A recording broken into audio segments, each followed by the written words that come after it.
we will continue where we left off and we will now understand the balance sheet of the RBI and we'll understand money supply, right? हमने एक चीज और discuss करी थी, एक चीज आपने मुझे बतानी थी, एक बार ये बता दो अगर आपको याद है तो, कि अगर करेंसी डिपॉजिट रेशियो मैं 25% से उठा के 50% पे ले जाऊं, what will be the change in money supply? Money supply में क्या चेंज होगा? याद कर रहे हो आप कि RBI had printed 1000 rupees when our currency deposit ratio and reserve deposit ratio respectively were 25% and 10%, we had seen a money supply of 1720, although हमने कंप्लीट नहीं किया था इसको, हमने इतना देखा था और 1.7 हमारा मल्टीप्लायर था, 1.72। अब इस केस में मनी सप्लाई क्या होगी and what will be money multiplier? Obviously money supply will be equal to m into 1000, जो हमारा हाई पावर्ड मनी है m0 है। तो आप चलो मुझे मनी मल्टीप्लायर बता दो कि इस केस में मनी मल्टीप्लायर क्या है। सैटरडे को इतनी बात कर पाए थे because of the technical issue. Money multiplier क्या है इस केस में, अगर आपने पढ़ा है तो?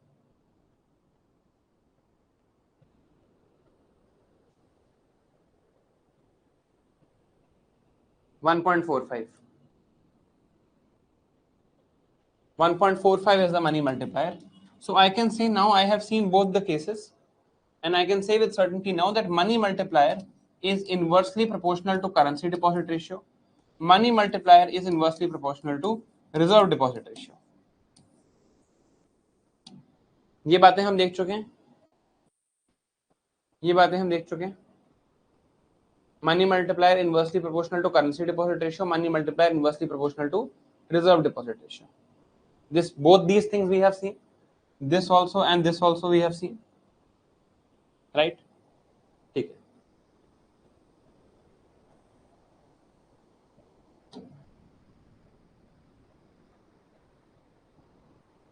हम आरबीआई की बैलेंस शीट से स्टार्ट करेंगे आज। देखो, this is balance sheet of RBI, right? Balance sheet of RBI में एसेट्स में ये हम देख चुके हैं वैसे, एसेट्स में gold, government bonds, loans given by RBI, forex reserves and foreign government bonds. Liability, currency, borrowings of RBI, because RBI के पर्सपेक्टिव से, याद है मैंने आपको कराया था क्वेश्चन कि आपके पर्सपेक्टिव से बोरोइंग इज अ एसेट और a loan, from your perspective if you are borrowing something it is a liability, right? Deposits with RBI, this is liability, and assets and liabilities of RBI have to match. Most of the liabilities of RBI, 98% of the liabilities of RBI are this currency in circulation. Mostly it is currency in circulation. अब looking at this, ठीक है, आप इन चीजों को ignore करो अभी के लिए क्योंकि ये बहुत छोटा कंपोनेंट है। This is a very small component, it is mostly currency, it is mostly currency notes जहां पे आरबीआई ने कुछ लायबिलिटी या यहां पर एक प्रॉमिस किया हुआ है, राइट? अब यहां पर एक चीज समझने की कोशिश करना, आरबीआई का एसेट है गोल्ड, आरबीआई का एसेट है गवर्नमेंट बॉन्ड, आरबीआई का एसेट है जो आरबीआई ने किसी को लोन दिया हुआ है, किसी फॉरेन गवर्नमेंट का बॉन्ड रखा हुआ है, राइट? और आरबीआई के सामने लायबिलिटी है करेंसी की, राइट? आरबीआई का एसेट गोल्ड है, over time value of gold will increase, over time government bonds कुछ रिटर्न देंगे, 5% यील्ड हम देख चुके हैं, गवर्नमेंट बॉन्ड्स की यील्ड कितनी होती है, सीन यील्ड, तो गवर्नमेंट बॉन्ड्स भी कुछ रिटर्न देंगे। मान लो आज मेरे पास 100 रुपए की गवर्नमेंट बॉन्ड है, तो अगले साल उस पर कुछ रिटर्न आएगा 8%, 10%। गोल्ड आज मेरे पास 100 रुपए का है, अगले साल उसकी वैल्यू इंक्रीज हो जाएगी। आरबीआई ने कुछ लोन्स दिए हैं, तो आरबीआई यहाँ पे कुछ कमाई करेगा, कुछ इनकम करेगा। आरबीआई ने लोन्स दिए हैं, it will earn certain income. Forex reserves या फॉरेन गवर्नमेंट बॉन्ड्स की अगर हम बात कर लें, इससे कुछ इनकम आएगी। तो इस साइड पे आरबीआई के पास गोल्ड पड़ा है, गवर्नमेंट बॉन्ड पड़े हैं, RBI will earn some income, RBI will earn some money,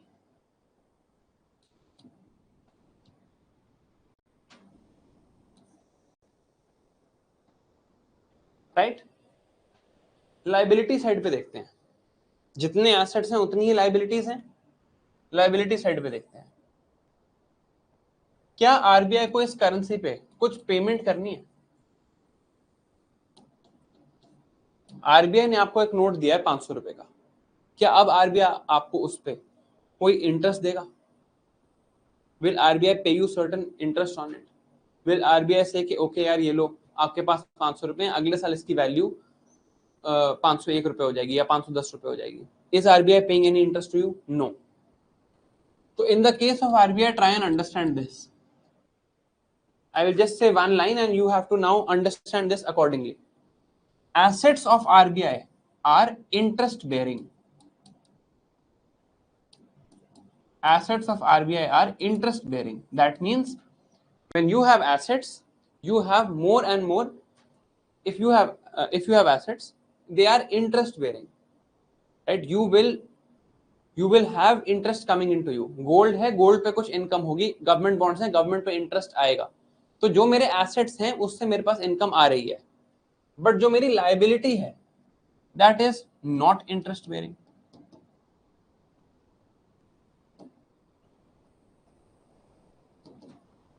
liability is not interest bearing. ठीक है, जो मेरी लायबिलिटी है उससे मुझे कुछ पेमेंट नहीं करनी. यहां मेरे पास गवर्नमेंट बॉन्ड है या मेरे पास नोट्स हैं, गवर्नमेंट बॉन्ड से मेरे पास इनकम आ रही है, नोट्स पे मुझे कुछ पैसे देने नहीं है, राइट? गोल्ड है मेरे पास, इधर इधर पास मेरे पास नोट्स हैं, गोल्ड पे मेरे पास इनकम आ रही है, नोट्स पे मुझे कुछ पेमेंट देनी नहीं है. तो एक तरफ तो मेरे पास पेमेंट आ रही है, एक तरफ मुझे कोई पेमेंट देनी नहीं है. That means RBI will make certain profit. It will make certain money. समझ आ रही है बात? Assets are interest bearing, liabilities are not interest bearing. Therefore RBI will make certain profit. Assets से पैसे मिलेंगे, यहां पैसे देने नहीं, यहां से पैसे आ रहे हैं.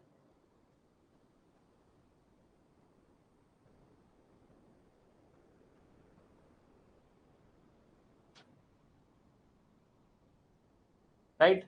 अब देखो, अब समझो, आरबीआई का ऑब्जेक्टिव पैसे कमाना नहीं है, right? RBI was not made to earn money. What is the main objective of RBI? RBI का मेन ऑब्जेक्टिव है to establish trust in the economy. Okay, objective is not to earn money, but because of the nature of RBI's balance sheet, it generates some profit. जैसा RBI का nature है, जैसी उसकी balance sheet है, उस balance sheet को देखने की वजह से कुछ प्रॉफिट जनरेट होता है, right? It is not, RBI does not want profit. It's not there to earn profit. It's there to establish trust. But जिस टाइप का ऑपरेशन वो कर रहा है, इसका नेचर जो ऐसा है, it will generate some profit, right? अब देखो, जो लाइबिलिटीज हैं वो करेंसी नोट्स हैं, राइट? वहां पे आरबीआई पेज नो इंटरेस्ट, तो कोई लाइबिलिटी नहीं, लाइबिलिटी पे कोई इंटरेस्ट पे नहीं करना. Assets are interest bearing and appreciating, so RBI earns money.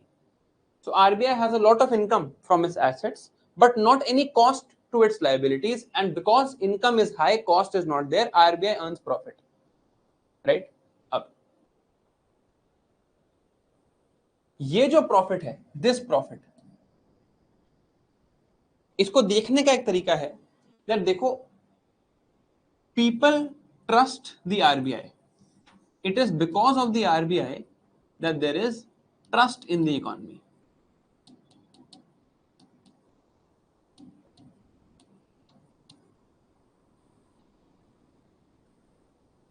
Right? हम लोग, we are all indebted to the RBI. Because RBI है, that is why there is trust in the economy. Because RBI है, that is why the economy is functioning well. So ये जो profit RBI का बन रहा है, right? It is a tribute paid by the people. हम RBI को एक tribute दे रहे हैं. इसे बस एक देखने का तरीका है. It's just a philosophical way of looking at it, right? People are paying a tribute to the RBI in the form of this profit, right? RBI नहीं मांग रहा हमसे, but हम RBI को एक tribute दे रहे हैं. It is just a way of looking at it, right? Why? Because people trust the RBI. People look at a currency note. आपने करेंसी नोट देखा, और आप बिलीव करते हो कि इसकी वैल्यू 500 रुपीज है, अगर इस पे 500 लिखा है तो आप क्यों बिलीव करते हो ये? क्योंकि आपको लगता है कि आरबीआई की लायबिलिटी है, आरबीआई ने ये प्रॉमिस किया है। आरबीआई के जो एसेट्स हैं, these assets are good quality assets, तो RBI can make good on its promise. अगर आरबीआई अब पाकिस्तान गवर्नमेंट के बॉन्ड्स खरीदने लग जाए, अगर आरबीआई नॉर्थ कोरियन गवर्नमेंट के बॉन्ड्स खरीदने लग जाए, will you trust the currency note? No. So it is RBI's responsibility to have assets of a good quality. जैसे आरबीआई यूएस गवर्नमेंट बॉन्ड्स खरीदता है, तो हम कहते हैं हाँ ठीक है यार, गुड क्वालिटी एसेट है। बट आरबीआई अगर पाकिस्तान गवर्नमेंट के बॉन्ड्स खरीदने लगे, तो हम कहेंगे यार आरबीआई के एसेट्स गुड क्वालिटी के नहीं हैं। अगर आरबीआई के एसेट्स गुड क्वालिटी के नहीं हैं, आरबीआई अपनी लायबिलिटीज पूरी नहीं कर सकता। You will stop trusting the currency note. The currency note is the liability of RBI. So if there are poor quality assets, nobody will trust the currency notes. तो अब आरबीआई की ये responsibility है that you will maintain good quality assets. तभी लोग trust करेंगे। And for this trust, we pay a tribute to the RBI in the form of the profits that it makes. RBI जो profits करता है, वो RBI का objective नहीं है। जस्ट बिकॉज आरबीआई का नेचर ऐसा है कि उसकी लायबिलिटीज पे उसको कुछ कॉस्ट नहीं लगनी और एसेट्स अच्छे क्वालिटी के होंगे तो इनकम लाएंगे, राइट? तो हम इस प्रॉफिट को प्रॉफिट नहीं बोलते, इसको हम एक ट्रिब्यूट बोलते हैं by the name of सीनियरेज,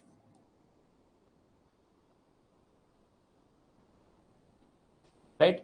People trust the RBI that RBI will maintain the economy. Economy में आरबीआई के दो काम है, एक तो ग्रोथ इंश्योर करनी है, it has to facilitate transactions. Second काम है, it has to control inflation, so it has to maintain the price level. लोग ट्रस्ट करते हैं कि आरबीआई ये काम करेगा, तो उसको एक ट्रिब्यूट देते हैं in the form of seigniorage, right? तो अब अगर मैं आरबीआई के साइड पे जाऊं तो what happens in the case of RBI? बहुत ही इंटरेस्टिंग चीज है। आरबीआई के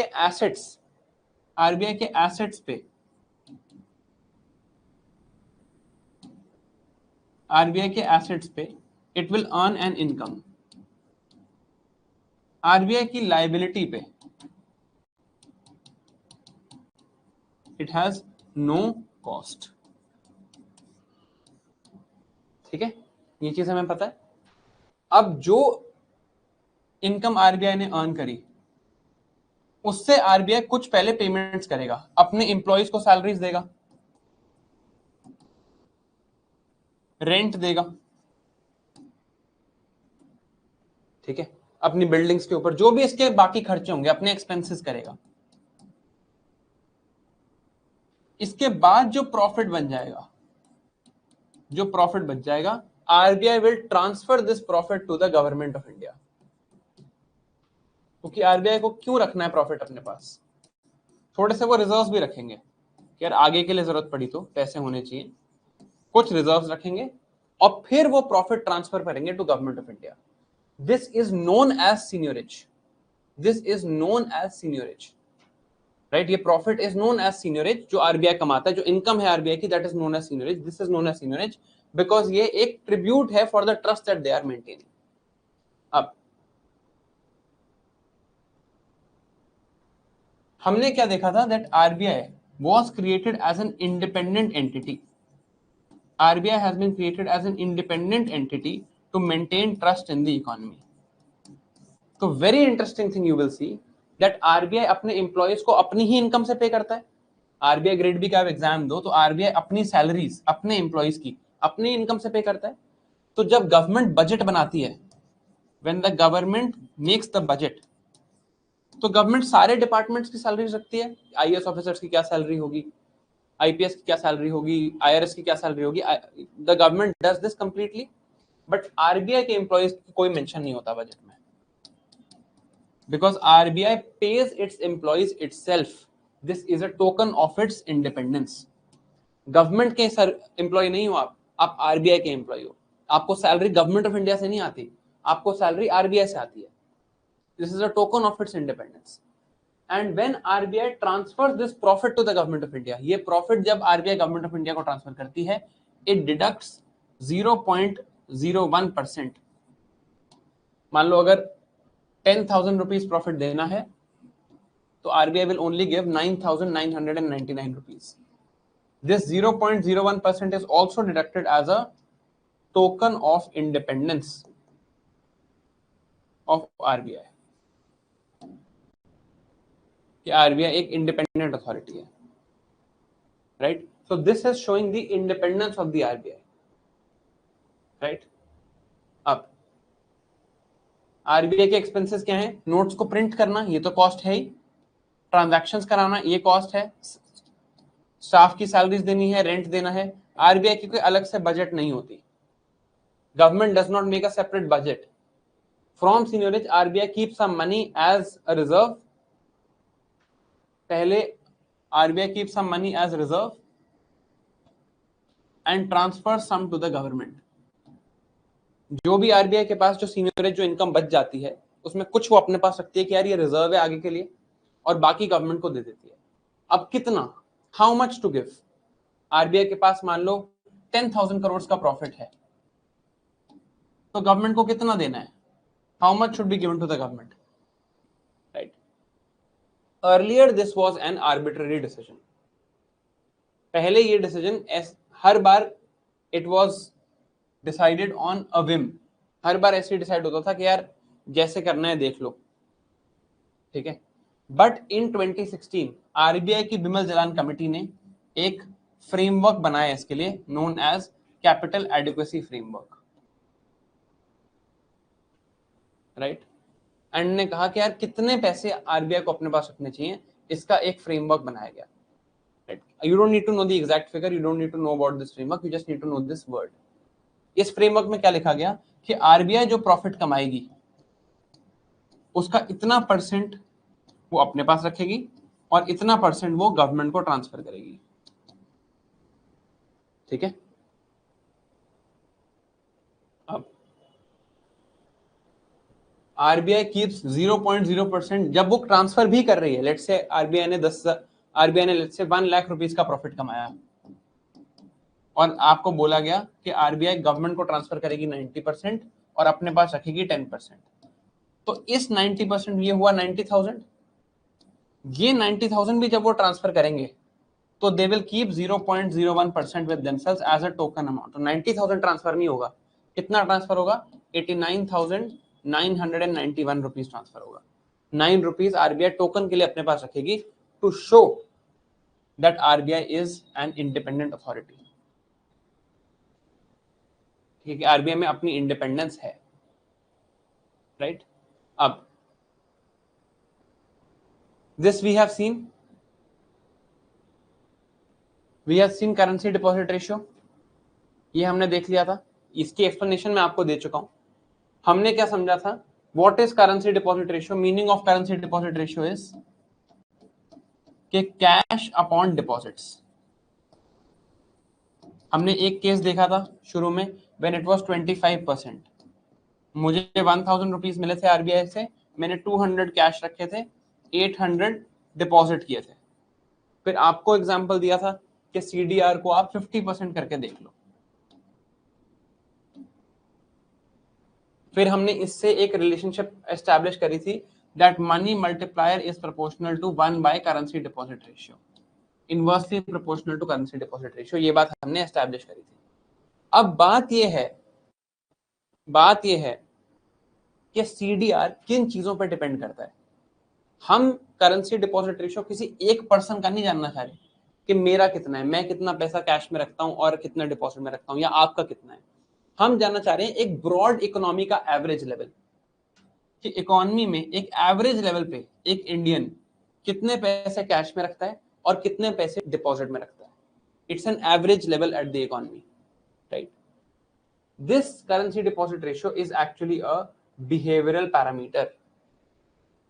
It is a behavioral parameter, right. It's a behavioral parameter in the sense that it depends on the behavior of people. Average behavior पे depend करता है. So depends on the nature of the economy.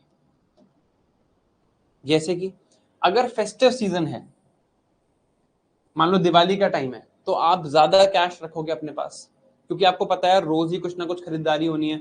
We have to buy gifts, we have to buy sweets. So festive season में you will keep more money with yourself. State of technology matter करता है, right? जैसे अब UPI आ गया, when the technology of UPI has come, तो आपके पास खुद का कैश रखने का कोई रीजन नहीं है.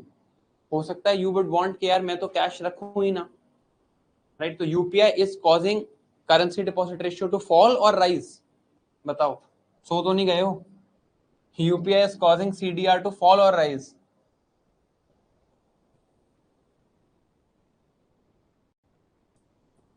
UPI is causing CDR to fall or rise. Good. UPI is causing CDR to fall. Why? Because CDR is cash upon deposits and the amount of cash people are keeping is falling. Okay. Then it depends on the average behavior of people. It also depends on the nature of economy. अगर आप अपनी economy में banks को trust नहीं करते, let's say you do not trust banks,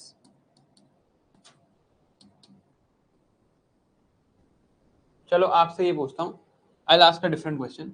let's say everyone starts trusting banks a lot. सबने banks में trust बहुत ज्यादा बढ़ा दिया. Tell me what will happen to money multiplier. सोच के बताना. This question is also my segue into taking the first break for this class. So I will take a break for 3-4 minutes. सोच के बताना यहां से कैसे पहुंचे यहां तक. And it is a complete logical mathematical sequence. देखो इस क्वेश्चन को, ये पूछा हुआ सवाल है बाय द वे, पूछा हुआ सवाल है प्रीलिम्स में. जब आपका टेस्ट होगा तो ये क्वेश्चन वहां पे होगा. एग्जैक्टली ऐसे नहीं होगा, छुपा हुआ होगा, बट मैं आपको दिखाऊंगा कि मैं आपको पहले करा चुका हूं. ठीक है. अब इसको करने के, ऐसे क्वेश्चंस करने के दो तरीके होते हैं. एक हो कि आप दिमाग लगाओ कि यार ऐसा होगा तो कैसा होगा, फिर ये होगा तो कैसा होगा. I don't believe in this, because उसमें मुझे लगता है कि अभी तो आप फिर भी सही कर लोगे. At the time of prelims, when there are 100 questions to solve, it might be very difficult for you to come up with an intuitive logic in those 2 hours of pressure. समझ रहे हो बात? मुझे लगता है उस टाइम पे for you to come up with the 2 hours, in those 2 hours for you to come up with a logical, conclusion to such questions might be difficult. So it is better if you know the relationships and you have expressed them mathematically, right? इतना maths तो आपको करना ही है वैसे भी CSAT के लिए, जितना मैं आपको कोई बहुत ज्यादा मैथ्स तो कराता नहीं, थोड़ी बहुत इक्वेशंस हैं, तो try and solving it through the equations that you know, right? Equations never lie, graphs never lie, your logic can. ठीक है, लेते हैं एक 3 मिनट का ब्रेक. आप इसको सॉल्व करो, फिर I will solve this on the board.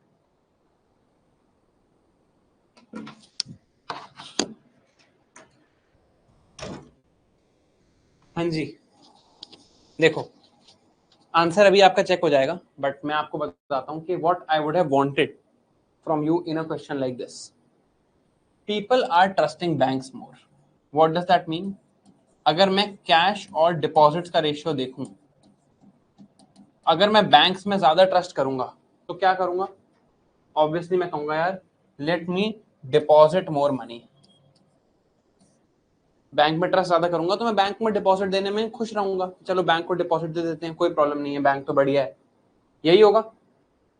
तो this part will increase. That means currency deposit ratio will fall. ये फर्स्ट स्टेप है.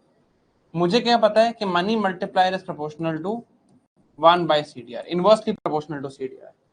If CDR is falling, this term will increase, so money multiplier will increase. Answer होना चाहिए था money multiplier will increase.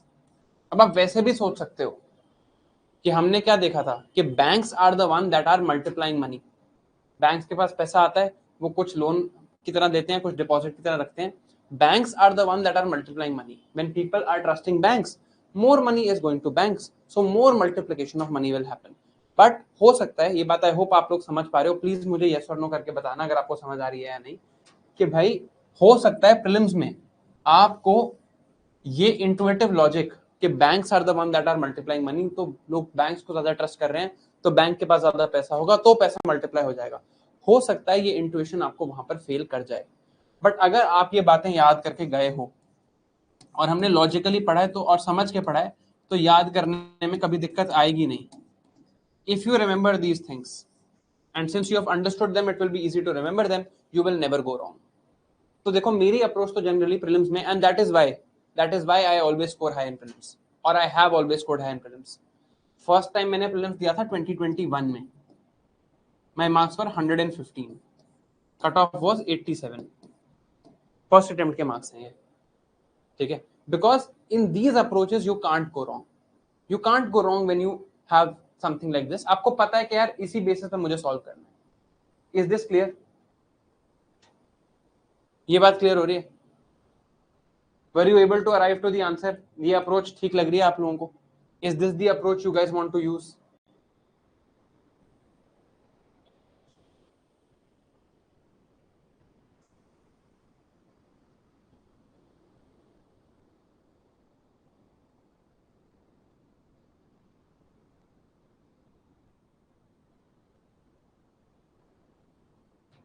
देखो अब नैना ने इतना बड़ा एक्सप्लेनेशन लिखा है इसका कि we people trust banks more, people will deposit more money in banks, then banks will loan more money to people, those people will also then go and deposit money in money in their own bank accounts. नहीं यार ये चीज ना आप देखो सोच सही रहे हो, आप सोच सही रहे हो, ठीक है. But the point is if you remember this it's easier to get the answers right in the exam hall, because prelims में भी आपको ये याद होगा 100 questions and 120 minutes. जब मैं यहाँ पर भी आप लोगों को PYQ कराता हूँ तो कई बार आप लोगों को टाइम क्रंच होता है. This also saves on your time. आपको ये पता है सीधा देखो CDR को क्या हो रहा है, या CDR नीचे जा रहा है, ठीक है, मनी मल्टीप्लायर को क्या हो रहा है, ऊपर जा रहा है, खत्म बात. And you know this formula can not be wrong because you have studied it properly. ठीक है आगे चलते हैं. अब CDR is a behavioral parameter, so it depends on the nature of the economy and it is an autonomous factor. Autonomous factor का क्या मतलब है कि RBI does not control this. RBI इस चीज को कंट्रोल नहीं करता. Maybe it can control it somewhat. Maybe it can control it somewhat. RBI banks को बोले कि यार सेविंग्स रेट बढ़ा दो, सेविंग्स का रेट ऑफ इंटरेस्ट बढ़ा दो, तो कुछ लोग ज्यादा डिपॉजिट करने लगेंगे. थोड़ा बहुत आरबीआई का कंट्रोल हो सकता है, but broadly it is controlled by these factors. It is an autonomous factor and we assume that it is constant for the entire economy. पूरी इकोनॉमी के लिए ये कांस्टेंट है. This is the CDR and it's the same for the entire economy. ये हम assume करते हैं, ठीक है. अब ये हमने लॉजिक देखा था. We have seen this entire idea of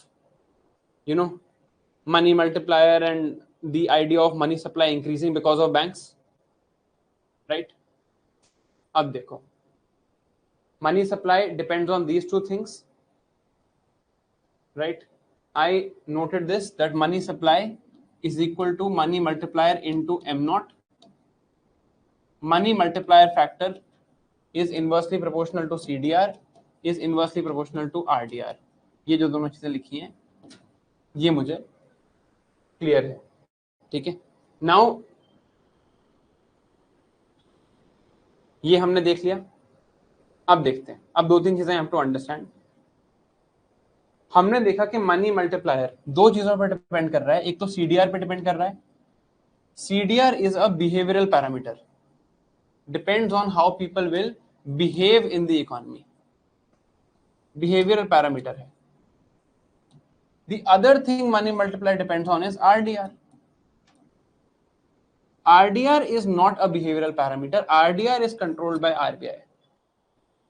Reserve deposit ratio. Banks को डिपॉजिट्स का कितना पार्ट बैंक्स को रिजर्व्स की तरह रखना है. This is something that the RBI controls. And RBI can give this command. RBI ये कमांड दे सकती है बैंक्स को कि 10% रखो, 20% रखो वगैरह. तो अब दोबारा सोचो, if RBI tells the banks increase your reserves,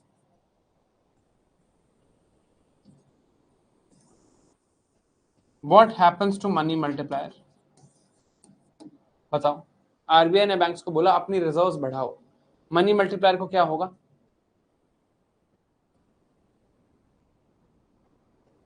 logic लगाना है, सीधा लॉजिक लगाना है.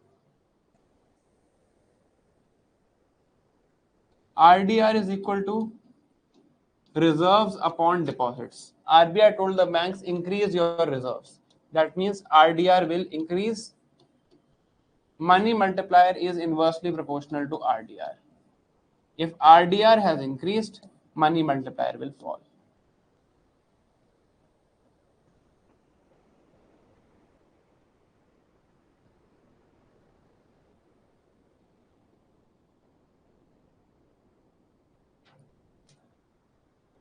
है ना?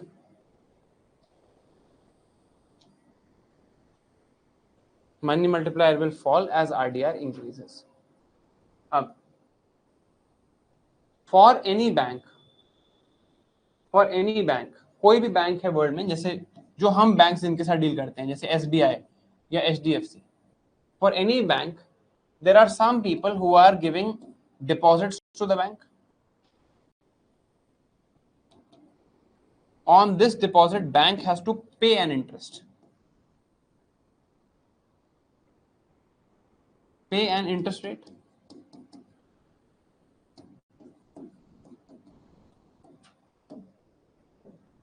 Then bank gives out loan to certain persons, and in this case bank will earn an interest rate.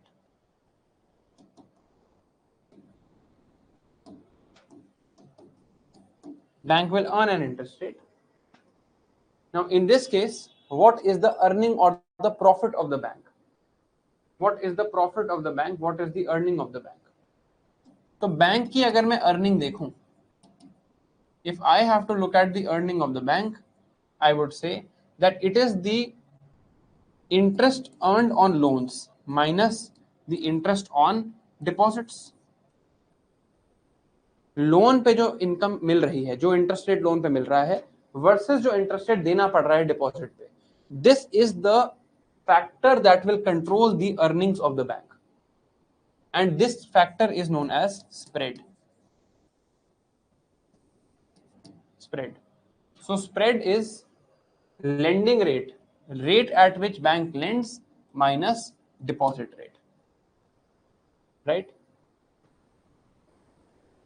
अब ये what is written on the board, ये ध्यान से पढ़ते हैं. Banks can lend. बैंक को ये एबिलिटी है कि वो, मेरा पैसा मैंने बैंक को दिया है सेविंग्स अकाउंट में, बैंक वो पैसा आगे लेंड कर पा रहा है.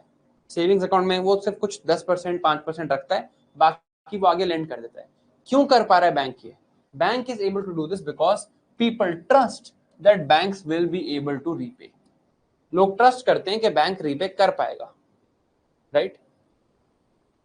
तो बैंक क्या करता है, सिर्फ एक फ्रैक्शन, एक स्मॉल परसेंटेज अपने पास रखता है, the rest it can loan out. जो हमने देखा था कि मैंने बैंक को 800 रुपीज दिए, बैंक ने अपने पास रखे 80 रुपीज और 720 लोन आउट कर दिए. ठीक है? अब ये बैंक क्यों कर पा रहा है? Because I trust the bank, because I trust the Indian economy. I trust the Indian economy कि मैंने अपनी एक इंडियन बैंक के पास पैसे रखे हैं, तो I trust the fact that I will get my money back as and when I need it. Whose responsibility is it to ensure this trust? It is RBI's responsibility.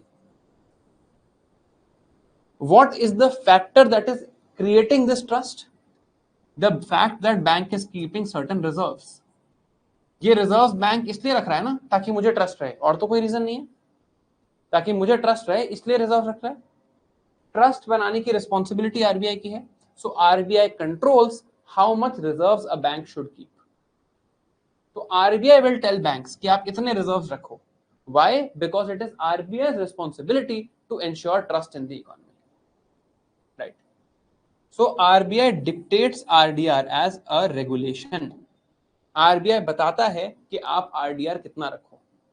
अगर आपने RDR banks पे छोड़ दिया, अगर आपने banks को कहा कि यार आप खुद डिसाइड कर लो, बैंक को कहा आप खुद डिसाइड कर लो अगर आपने कितना रिजर्व रखना है, आपकी मर्जी, हम कुछ नहीं कंट्रोल कर रहे, तो क्या होगा? If RDR was up to banks, bank क्या कहेंगे? अच्छा 800 रुपए मिले हैं, I have gotten 800 rupees, let me loan out 799 rupees, 1 रुपया रख लेता हूं मैं रिजर्व में. बैंक तो ऐसा कहेगा. क्यों? क्योंकि जितना ज्यादा बैंक लेंडिंग करेगा, the more the bank lends, the more income it will generate, क्योंकि बैंक को कुछ परसेंटेज मिलनी है। अगर बैंक ने 720 रुपीज की लेंडिंग करी तो बैंक को 10% ऑफ 720 यानी कि 72 रुपीज कमाने का मौका मिलेगा। अगर बैंक ने 799 रुपीज की लेंडिंग करी और 10% का इंटरेस्ट रेट पे लेंडिंग करी तो बैंक को इसका 10% 79 रुपीज कमाने को मिलेगा। तो बैंक तो चाहेगा मैं ज्यादा से ज्यादा लेंडिंग करूं, बट इसमें प्रॉब्लम क्या है? Now when I go to the bank, I will go to the bank and say कि सर कल मैंने आपको 800 रुपीज डिपॉजिट किए थे, मुझे जरा आज इसमें से ना 10 रुपीज चाहिए, दोगे प्लीज? बैंक कहेगा है ही नहीं।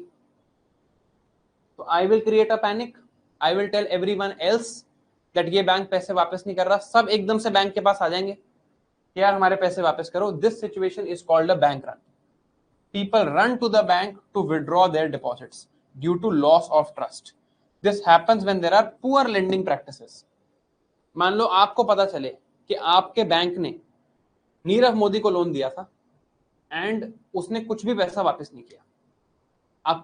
आपका फर्स्ट इंस्टेंट क्या होगा कि मेरा ही पैसा लेंड किया है, it is my money that has been lended. तो आपका फर्स्ट इंस्टेंट क्या होगा कि यार मेरे को मेरे पैसे वापस चाहिए। आप बैंक जाओगे, अपना सारा पैसा निकालोगे, सब लोग पहुंच जाएंगे bank, everyone will run to the bank, it will cause a bank run, right?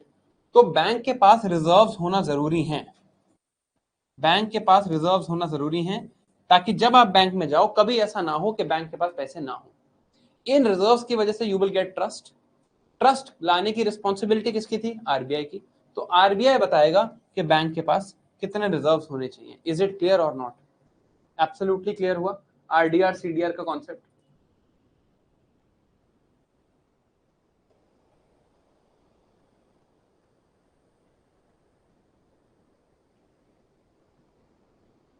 ठीक। अब देखो, just one more thing guys, देखो यार, we have now spent a lot of classes together, है ना? Now I will teach at this pace. I will expect कि अब आपको इस पेस पे समझ आ जाएगा। I hope that's fair, I hope that's fair. मैंने बहुत आराम आराम से एक एक कॉन्सेप्ट डिटेल में पढ़ा है। अब I am assuming that you guys are very comfortable with economy. Now I will teach at this pace. ये भी कोई बहुत ज्यादा नहीं है, this is not quick teaching, right? But I hope you are all comfortable, right? आपने पढ़ा होगा तो बहुत आपको इजी लगेगा। I hope that's okay, I hope that's okay.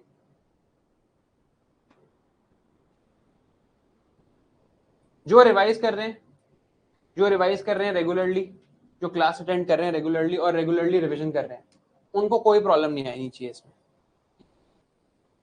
अब बैंक को रिजर्व्स कितने रखने हैं ये कौन बताएगा? It is dictated by RBI and this is what makes up our RDR, reserve deposit ratio. India में ये रिजर्व दो टाइप से रखे जाते हैं। RDR is what? Reserves by deposits. Reserves are kept by two types, one is cash reserve, one is statutory liquidity reserve. ये हम अभी देखेंगे। These are both part of RDR. RBI dictate करता है कि आपको कुछ ऐसा रिजर्व रखना है, कुछ ऐसा रिजर्व रखना है, ये हम देखेंगे। तो आरडीआर तो आरबीआई बताता है। CDR, currency deposit ratio, it depends on, it's a behavioural factor, depends on things like banking habit of the population. तो payment technology, spending preferences, seasonality, interest rate कितना है डिपॉजिट्स पे, इन सारी चीजों से हमारा सीडीआर चेंज होता है। And both RDR and CDR, so both RDR and CDR influence the money multiplier, which in turn influences the money supply, which in turn influences the aggregate demand, which in turn influences inflation. ज्यादा तो नहीं हुआ? अगर नहीं हुआ तो मुझे बताओ that if RBI says tomorrow that reserves of banks, पहले रिजर्व मान लो 5% थे, आरबीआई कहता है इंक्रीज दिस, इंक्रीज फ्रॉम 5%, या सिर्फ आरबीआई कहता है बैंक्स को कि आप अपने रिजर्व्स जो है वो इंक्रीज करो। What is the effect going to be on inflation? अब ऐसे टॉपिक्स कनेक्ट होते हैं, आप रट भी सकते हो इसको अगर रटना चाहो तो। मैं आपको रेकमेंड नहीं करूंगा, मैं कहूंगा कि आप इसको ब्रेक डाउन करके समझो। If you understand the background everything will be clear. RBI ने रिजर्व्स इंक्रीज कर दिए बैंक्स के, इन्फ्लेशन को क्या होगा? अब जब आपके सामने ऐसा क्वेश्चन आता है, गो स्टेप बाय स्टेप। पहला, बैंक रिजर्व्स को इंक्रीज किया है, तो मैं कह सकता हूं क्या होगा यार, आरडीआर जो है ना, आरडीआर इंक्रीज करेगा। ये पहला स्टेप है। मेरे को क्या पता है यार, मनी मल्टीप्लायर आरडीआर के इनवर्सली प्रोपोर्शनल है, तो मनी मल्टीप्लायर फॉल करेगा।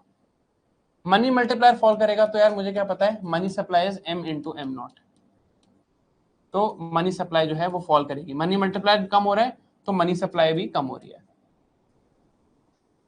फिर मुझे क्या पता है, मुझे पता है यार कि अगर मनी सप्लाई कम हो रही है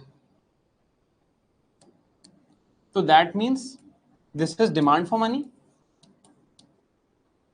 this is money supply. Money supply कम हो रही है, यहां पहुंच रही है, तो क्या होगा, हो रहा होगा,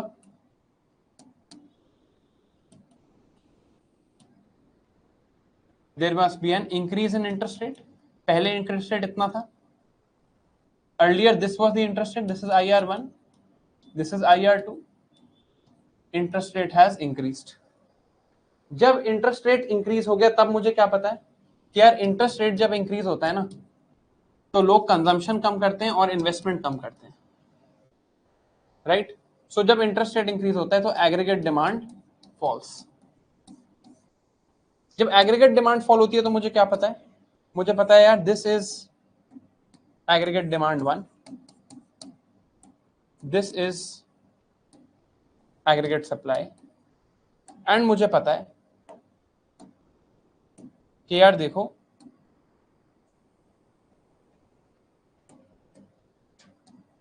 एग्रीगेट डिमांड फॉल कर गई है तो price level has fallen, price level has fallen but output has also fallen. So RBI increases reserves of banks leads to fall in inflation. अब ये सोचने के और बहुत तरीके हैं कि बैंक में रिजर्व बढ़ेगा तो मनी सप्लाई कम होगी, राइट। मनी सप्लाई, बैंक्स उतने ज्यादा मनी मल्टीप्लाई नहीं कर पाएंगे, मनी सप्लाई कम होगी तो लोगों के हाथ में कम पैसे होंगे, लोगों के हाथ में कम पैसे होंगे तो वो कम स्पेंड करेंगे, वो कम स्पेंड करेंगे तो पैसे जो जो एग्रीगेट डिमांड है वो कम हो जाएगी, प्राइसेस कम हो जाएंगे क्योंकि सब लोग नहीं खरीदना चाह रहे, कम स्पेंड करना चाह रहे हैं। That is one way to think about it, that's also right, इसमें कोई प्रॉब्लम नहीं है। But this in my opinion if you have actually revised and studied, this should be easier for you now than any of this intuitive logic। और मैंने बहुत धीरे धीरे किया है, within 30 seconds you could have come to this conclusion, right? But you will know you are not wrong। समझ आ रही है बात? Is everything clear now? सब कुछ कनेक्ट हो गया?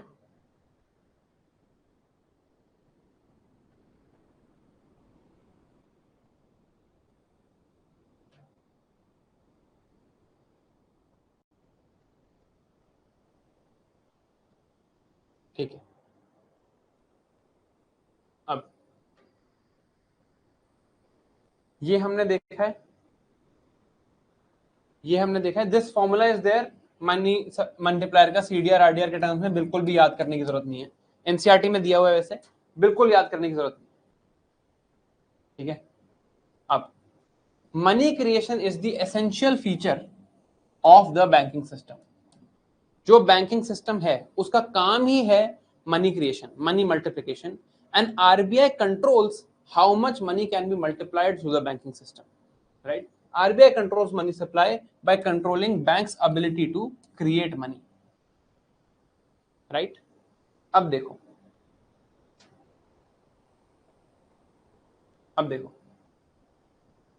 when we talk about the aggregate demand, अभी इस केस में हमने क्या देखा, that RBI has the ability, इस केस में exactly अगर मैं सारी मैथ्स हटा दूं तो इस केस में हो क्या रहा है, it is actually RBI's ability to influence the aggregate demand, because RBI can influence the money supply, that means RBI can influence the interest rates। अब interest rates, these are all the interest rates of the economy, क्योंकि rise fall की बात हो रही है, right. तो ये मत सोचना है कोई पर्टिकुलर इंटरेस्ट रेट है, savings interest rate and loan interest rate both. तो when I say saving interest rate in the economy has increased, तो बैंक में सेविंग्स का भी रेट बढ़ गया, लोन का भी रेट बढ़ गया. समझ रहे हो? सेविंग्स अकाउंट पे पहले 4% मिल रहा था, अब 5% मिल रहा है.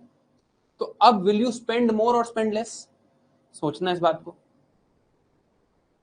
If saving, when I say interest rates in the economy have increased, it means all interest rates. Saving interest rate भी बढ़ गया, loan interest rate भी बढ़ गया, because they are all connected. They are all connected. Bank ने सोच रखा है that my spread is 5%. Spread is lending rate minus savings rate. Bank ने सोच रखा है कि मेरा स्प्रेड 5% है. अब आरबीआई कहता है इंटरेस्ट रेट बढ़ा दो. पहले लेंडिंग रेट 10% था, सेविंग्स रेट 5% था. बैंक अब क्या करेगा? इसको 11% कर देगा, इसको 6% कर देगा. Bank will continue to earn the same amount of profit. Bank तो उतना ही प्रॉफिट कमाता रहेगा, right? So I hope you understand. When I say interest rates have gone up, savings interest rate and loan interest rate both have gone up. अब मैं loan के side से भी कंजम्पशन पे सोच सकता हूं क्या होगा, और सेविंग्स की साइड से भी सोच सकता हूं. So I can think from the side of savings. आज मैं यहां पर हूं, मेरे पास 100 रुपीज है. My choice is I can save them और आई कैन स्पेंड देम. ये चॉइस है मेरे पास. मुझे पता चलता है कि मेरे बैंक में 2% सेविंग्स इंटरेस्ट रेट मिल रहा है.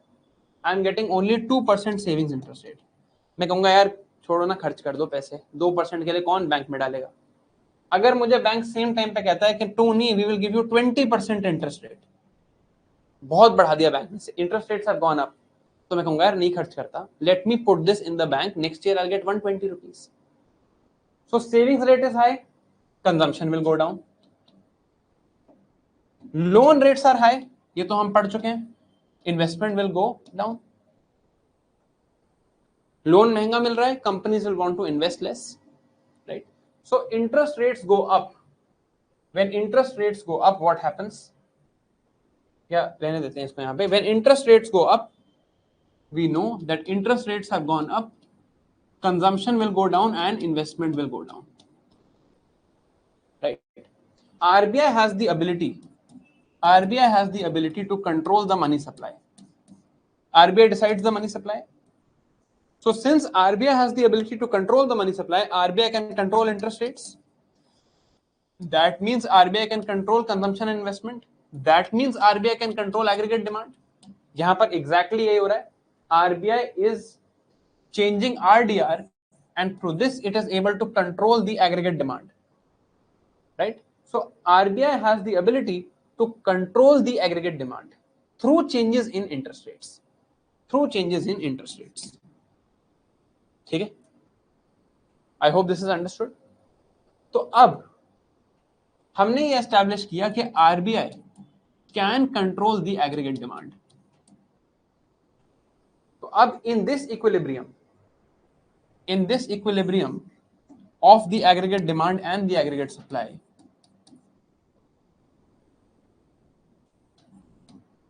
what is happening? If RBI chooses to increase the aggregate demand, what happens? Prices go up, but growth also increases. If RBI chooses to decrease the aggregate demand, यहां से RBI चाहता है कि नहीं यार aggregate demand थोड़ी कम कर देते हैं. Original point से देखना. If RBI chooses to decrease the aggregate demand, what happens? Prices go down, growth also goes down. So अब समझो, RBI chooses to increase the money supply. When RBI increases the money supply, what will happen?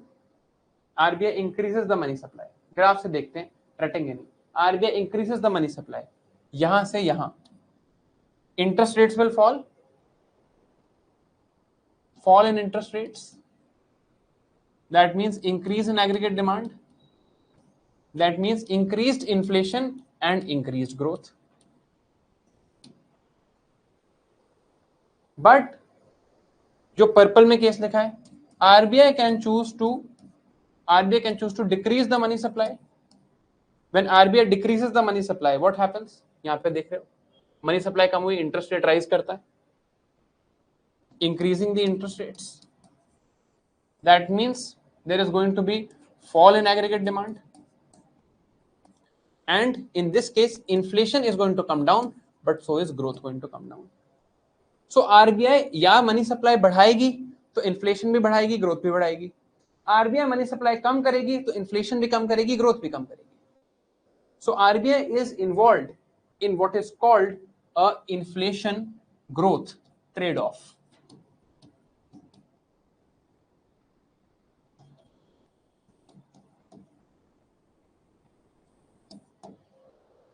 We have studied this before, but now I think all of this would be clear. अगर यहाँ पर एक और चीज, just I'm just making one more graph here to make everything absolutely apparent, और फिर मैं आपको बोलूंगा कि you should write this page as it is in your notes. This is a summary of a lot of things. This is the demand for money. This is, let's say, the money supply. If RBI chooses to increase the money supply, what happens? यहां देखो लिखा है interest rate will fall in interest rate. If RBI chooses to decrease the money supply, this case, decrease the money supply, then what happens? Rise in interest rates, जो यहां लिखा है. ठीक है, तो two graphs, inflation growth trade off and actions of RBI, right, ये सब पढ़ चुके हैं हम. तो basically now in the end, in the conclusion of this, I can say that RBI has the ability to control the aggregate demand through money supply, right. Now RBI can take various decisions. RBI increase कर सकता है money supply, decrease कर सकता है money supply, but RBI knows that there is going to be an inflation growth trade of.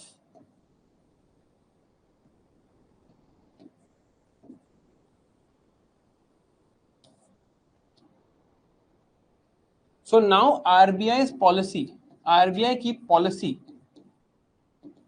Of money supply, कि कितनी money supply उनको रखनी है, दिस डिपेंड्स ऑन इन्फ्लेशन कितनी है इकोनॉमी में और ग्रोथ कितनी है इकोनॉमी में. And now we will see, इसके बाद हम देखेंगे how RBI takes its decisions. RBI अपने डिसीजन कैसे लेती है कि मनी सप्लाई बढ़ानी है, घटानी है, but the background of what is happening in the economy because of RBI is clear और नॉट.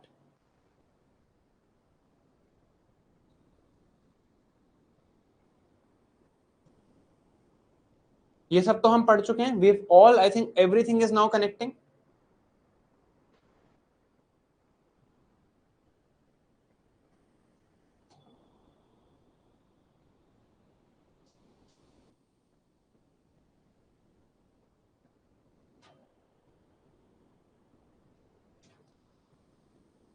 डाउट फॉर्म में पूछते हैं यार, डाउट फॉर्म में पूछते हैं. Maybe saying this for the 200th time now.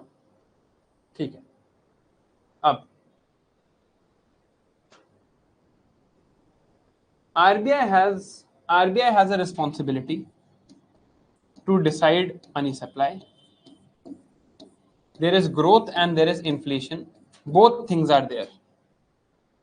अब देखो, अगर ऐसा हो कि इन्फ्लेशन तो नॉर्मल है बट ग्रोथ लो है, ग्रोथ को पुश करने की जरूरत है, तो कोई डिसीजन लेने की जरूरत नहीं है. आरबीआई को पता है वो काम करो जिससे ग्रोथ बढ़ेगी. What will B that? Increasing the money supply. RBI money supply increase करेगा, इंटरेस्ट रेट फॉल करेगा, एग्रीगेट डिमांड इंक्रीज करेगी, ग्रोथ बढ़ेगी. इन्फ्लेशन पता है कि इन्फ्लेशन कंट्रोल में है, ग्रोथ लो है, तो कोई डिसीजन लेने में प्रॉब्लम नहीं है. उल्टा भी हुआ कि ग्रोथ तो बढ़िया चल रही है बट इन्फ्लेशन थोड़ी सी हाई है, तो आरबीआई इन्फ्लेशन को टारगेट करेगी. क्वेश्चन है, जब दोनों केसेस में प्रॉब्लम है, आप अगर दो चीजों को टारगेट करोगे, किसी एक को तो प्रायोरिटाइज करना पड़ेगा कि यार when there is a conflict, there needs to be one thing that we will target first, right? There is one thing that we will target first. So in 2015 there was an agreement between the government and RBI. RBI और government के बीच में एक agreement हुआ called inflation targeting framework. RBI को बोला गया कि आपका जो प्राइमरी गोल है, आप मनी सप्लाई डिसाइड करते हो, मनी सप्लाई आप ग्रोथ देख के भी डिसाइड कर सकते हो, आप इन्फ्लेशन देख के भी डिसाइड कर सकते हो, बट आपका जो प्राइमरी गोल है वो इन्फ्लेशन होना चाहिए। ग्रोथ हम देख लेंगे, गवर्नमेंट कह रही है ग्रोथ हम देख लेंगे, ग्रोथ की आप टेंशन मत लो, आप इन्फ्लेशन को चेक में रखो। अगर दोनों में कभी डाउट हुआ कि यार ग्रोथ है इन्फ्लेशन है क्या करना है, कभी डाउट हुआ तो आप इन्फ्लेशन को टारगेट करना। Inflation is to be your primary target. और क्या टारगेट दिया गया आरबीआई को कि आपको इन्फ्लेशन को रखना है 4 ± 2%। तो बिटवीन 2% एंड 6% आपको इन्फ्लेशन को रखना है इंडिया में। और ये एज मेजर्ड बाय, इसकी मेजरमेंट कैसे होगी, as measured by CPI combined. Now you know the meaning of this word also. Target for the RBI is 4 ± 2% as measured by CPI combined, right. अब फिर आरबीआई को बोला गया कि अगर इन्फ्लेशन इस रेंज में है, अगर मान लो इन्फ्लेशन इस रेंज में है, तब आप ग्रोथ देख लो। If inflation is within this range then you can target growth also. But पहला काम आपका है इन्फ्लेशन को इस रेंज में लेके आओ, फिर ग्रोथ पे देखना। क्योंकि गवर्नमेंट के पास दो टूल्स हैं, government has fiscal policy and monetary policy. तो ये मॉनेटरी पॉलिसी जो है ये आरबीआई कंट्रोल कर रहा है, तो गवर्नमेंट ने आरबीआई को बोला मॉनेटरी पॉलिसी से आप इन्फ्लेशन कंट्रोल करो, ग्रोथ हम फिस्कल पॉलिसी से देख लेंगे, वो हमारा काम है, हम देख लेंगे। आपका ये टारगेट है 4 ± 2% as measured by CPI combined. This is the target you must keep inflation in. Inflation targeting framework of RBI.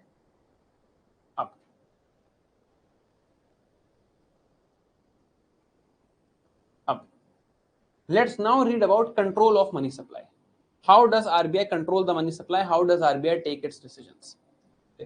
RBI का ऑब्जेक्टिव क्या है? Maintain trust in the economy. इस ऑब्जेक्टिव के अंदर आरबीआई दो चीजें करता है, एक तो ग्रोथ और एक इन्फ्लेशन। ग्रोथ भी कंट्रोल करता है और इन्फ्लेशन भी कंट्रोल करता है, राइट। अगर आरबीआई ज्यादा मनी प्रिंट करेगा, if RBI prints more money, RBI has greater money supply, there will be more transactions in the economy. ये भी एक सोचने का तरीका है, right. This is just intuitive logic. ऐसे भी सोच सकते हो, हर तरह से आंसर हमेशा सेम आएगा, आप कैसे भी सोच लेना। RBI prints more money. There is more money in the economy. More money means there is more transactions. That is, there is more growth in the economy. यहाँ पे देखो, when money supply is increased, growth will always be increased. अब आप ऐसे mathematically सोच लो या आप ऐसे लॉजिकली सोचना चाहो, ये आप कभी कभी गलत कर सकते हो, कॉम्प्लेक्सिटी हो सकती है, इसलिए आपको दोनों पता होने चाहिए। So more money in the economy, there will be more growth.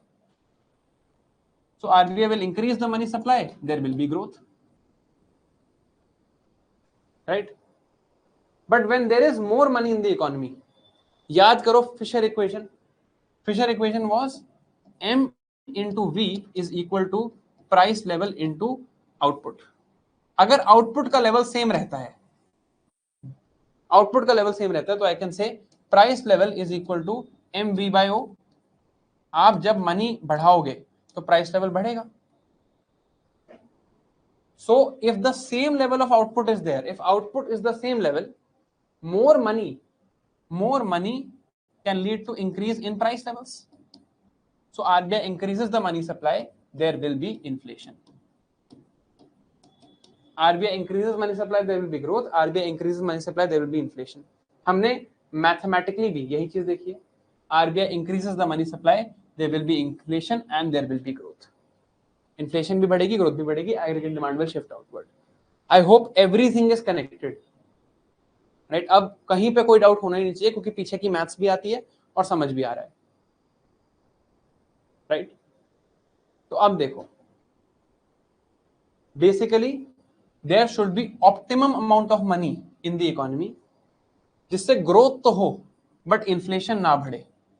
This is the inflation growth trade off, and this is effectively the dilemma of monetary policy, कि मनी सप्लाई बढ़ाएं या नहीं, किस लेवल तक बढ़ाएं, ये डिलेमा है monetary policy का, ठीक है। अब अगर आपने अच्छे से पढ़ा होता है, पुराना आर्टिकल है, don't need to look at it now, it's an old article, this is the economy when it was like this in October of last year. But can you now understand the context of this news article? अब आप news पढ़ोगे RBI के बारे में, आपको समझ आएगा क्या बात हो रही है. Can you understand the headline of this article now?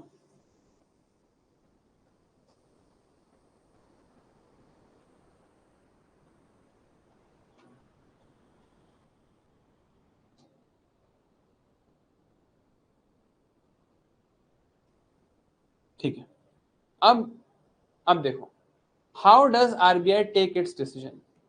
ठीक है, अब अगले जो कुछ 4-5 मिनट हैं, ये डिसीजन, अब आप हो आरबीआई गवर्नर. ठीक है, you are the governor of RBI. You have to decide either increase the money supply or decrease the money supply. दो ही ऑप्शन है आपके पास. आपके पास दो ही ऑप्शन है. इस ग्राफ को, ये लाइन को तो इधर ला सकते हो या इधर ले जा सकते हो. बाकी सब तो अपने आप होगा. उसके बाद जैसी आप ये लाइन यहां ले आए, इंटरेस्ट रेट्स नीचे हो जाएंगे, एग्रीगेट डिमांड बढ़ जाएगी. ये तो फिर अपने आप होगा फिर सब कुछ, है ना. तो 2x2 का क्वाड्रेंट है यार, जैसे बहुत ज्यादा लाइफ में होता है. There are 4 options, right. Inflation is high, growth is high. एक ऑप्शन ये है, फर्स्ट सिचुएशन. अब आपको डिसाइड करना है यहां पे आप मनी सप्लाई का क्या करोगे. 3 ऑप्शन है आपके पास, increase the money supply, decrease the money supply और keep it unchanged.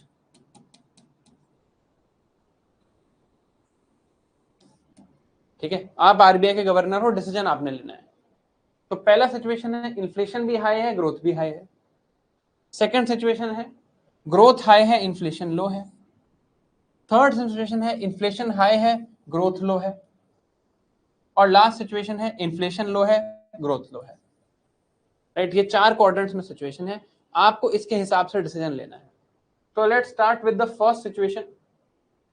Situation number 1, inflation is high, growth is also high. अब आप मॉनेटरी पॉलिसी कमेटी में बैठे हो आरबीआई की, you are the RBI governor. क्या करोगे मनी सप्लाई के साथ? What will you do with money supply?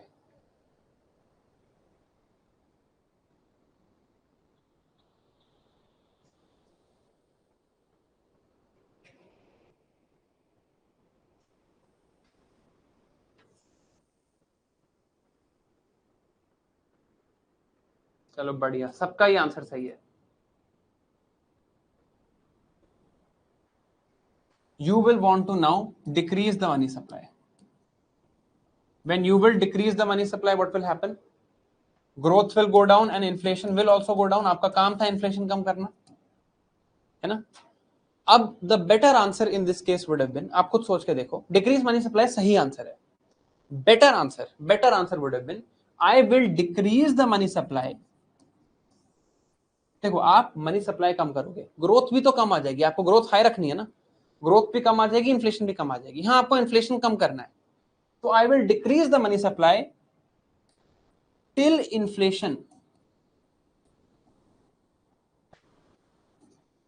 comes to tolerable levels. And what are my tolerable levels? 4 ± 2%. जब इन्फ्लेशन इस लेवल में आ जाएगी, मान लो 5% पे आ गई, तब आप मनी सप्लाई को वहां छोड़ दोगे कि भाई अब ग्रोथ होने दो. Inflation, you will basically decrease the money supply till inflation is controlled, not constantly decrease the money supply. अगर आप constantly मनी सप्लाई को नीचे लाते गए तो इन्फ्लेशन तो कम हो जाएगी, फिर ग्रोथ भी कम हो जाएगी. फिर आपका फायदा क्या हुआ? आपका फाइनल ऑब्जेक्टिव क्या है? ग्रोथ हाई, इन्फ्लेशन लो. ये आपका ऑब्जेक्टिव है ना. This is your objective, right. So if this is your objective, you will decrease the money supply till inflation comes in control. जैसे ही कंट्रोल में आए, आप फिर मनी सप्लाई को छोड़ दोगे कि अब ग्रोथ होने दो. समझ आ रही है बात? Inflation is your primary target. Still you will decrease, है ना. समझ आ रहा है मैंने क्या किया है?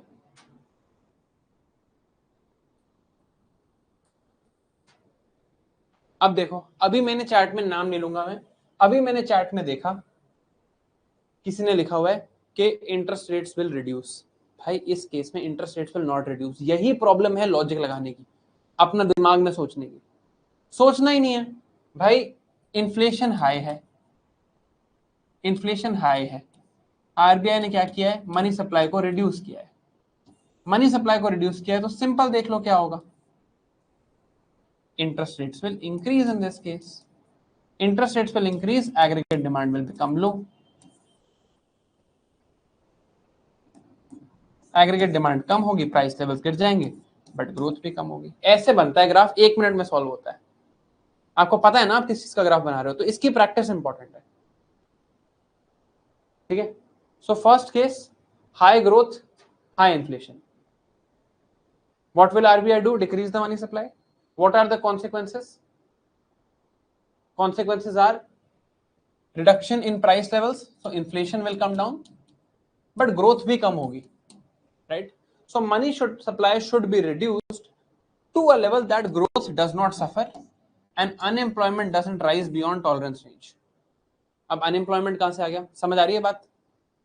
अनएम्प्लॉयमेंट कहां से आ रहा है, समझ आ रही है? यहाँ पे मनी सप्लाई रिड्यूस तो करो, बट इतनी मत कर दो कि अनएम्प्लॉयमेंट भी बहुत ज्यादा बढ़ जाए। कहां से आ रही है अनएम्प्लॉयमेंट की कहानी? यहाँ पे, यहां से आ रही है अनएम्प्लॉयमेंट की कहानी।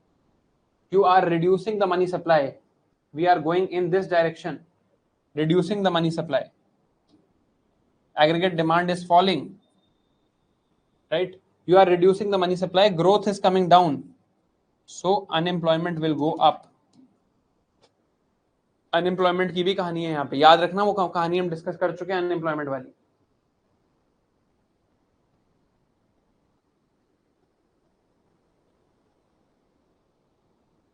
ठीक है, क्लियर है?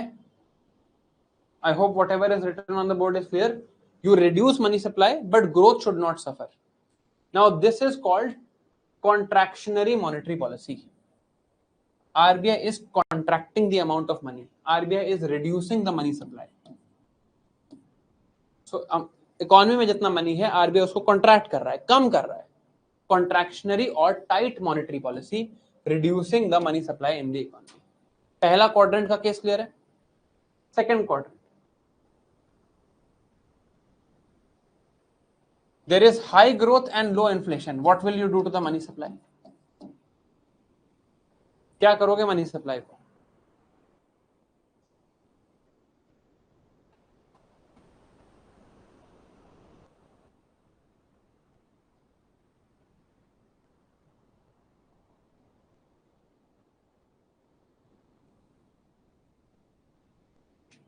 भाई इंक्रीज कैसे लिख रहे हो? आपका ऑब्जेक्टिव क्या है? ग्रोथ हाई, इन्फ्लेशन लो। हो क्या रहा है? ग्रोथ हाई, इन्फ्लेशन लो। तो फिर क्यों धक्के से आपको कुछ काम करना है? Follow the policy of masterly inactivity. जिसको जोक समझ आया, जिसको नहीं आया मैं एक्सप्लेन नहीं करूंगा। Follow the policy of masterly inactivity. Don't do anything, basically keep it unchanged. Unchange रखो, keep the money supply unchange. समझ आया? आपका सही तो चल रहा है, बढ़िया तो चल रहा है सब कुछ, everything is working well, you wanted this outcome,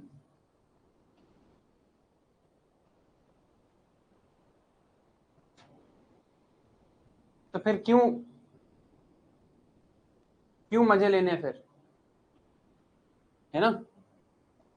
ठीक है, तो second quadrant situation, high growth, low inflation, it is already a favorable situation, so what will be expected?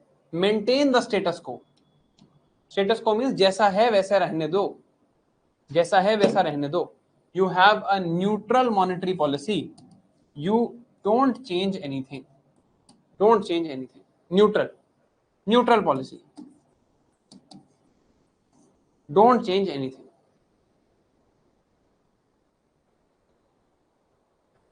अब इस ऑर्डर में चलते हैं, पहले ये वाला केस देखते हैं, फिर ये वाला केस देखेंगे।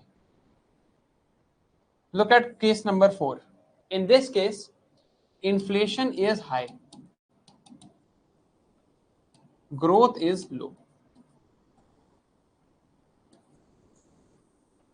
Inflation is high, growth is low. बताओ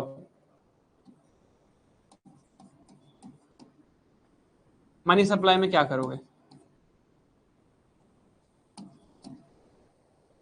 इन्फ्लेशन हाई है, या चलो let's not look at this case first, पहले हम केस नंबर 4 देख लेते हैं, सॉरी वो केस लास्ट में देखेंगे. Inflation is low and growth is low. Inflation is low, case number 4. Inflation भी लो है, growth is also low. Now tell me what you will do with money supply.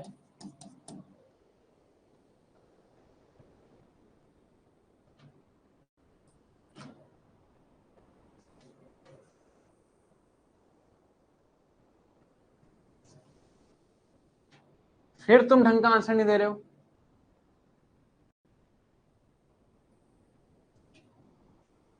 Good, चलो एक ढंग का answer है. We increase the money supply, we increase the money supply till inflation remains under control.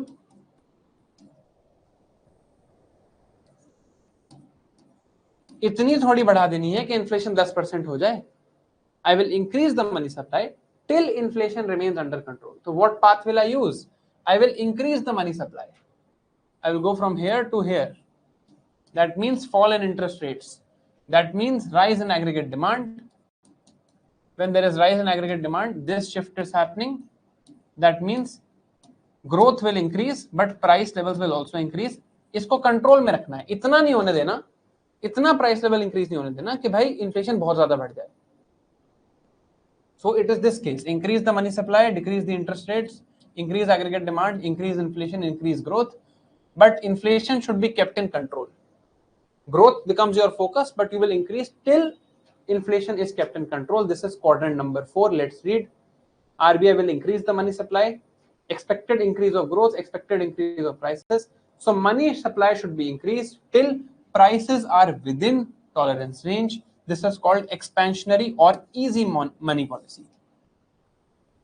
Expansionary, जितना money है economy में, RBI is expanding that money. RBI is increasing that money. ठीक है? Last case, case number 3.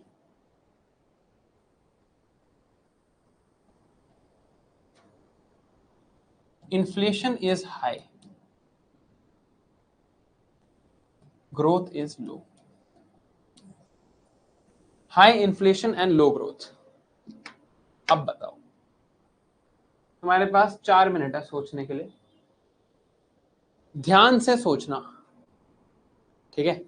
Simple answer होता तो मैं 4 minute देता नहीं. This is also your second break. Simple answer होता तो मैं 4 मिनट देता नहीं, बट सिंपल आंसर नहीं है. ठीक है, तो ध्यान से सोचना. Think carefully.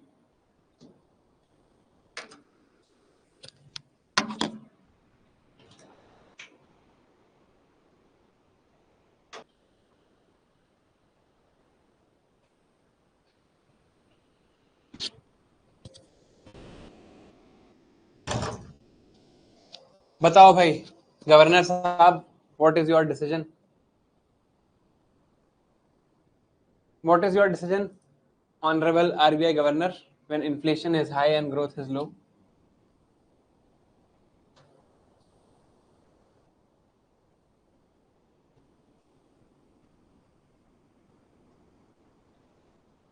आप में से किसी ने स्टार वॉर्स या स्टार ट्रेक देखी है? Does anybody understand what is the reference of Kobayashi Maru?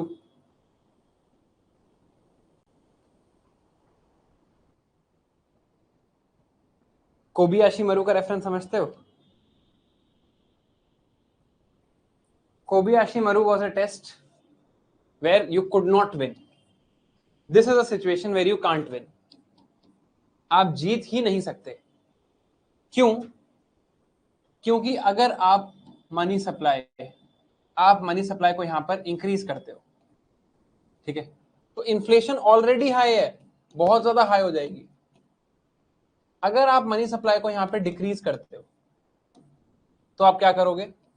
Growth already लो है, आप ग्रोथ को और लो ले आओगे। आप सोचो आप अनएम्प्लॉयमेंट का क्या कर दोगे यहाँ पे, what will you do to the unemployment here. ठीक है प्राइसेस कम होंगे, आपका काम वो है, but what happens to the country. अब दोनों साइड पे प्रॉब्लम है, राइट। तो यहां पर if you are the RBI governor, the decision to take here is to call the finance ministry and say कि सर या ma'am, as the case may be right now, कि ma'am, honourable finance minister madam, we if we increase the money supply, inflation will rise even more. If we decrease the money supply, growth will fall even more. We are in a fix. So only the tool that we have, monetary policy, is not sufficient to deal with this condition. So ma'am, you also please take action using fiscal policy.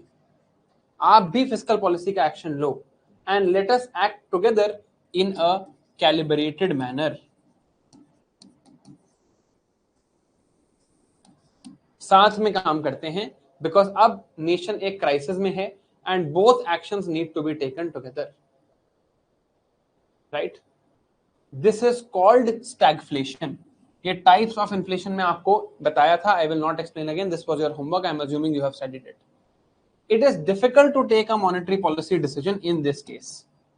So in such a situation, you will have calibration of monetary policy and fiscal policy.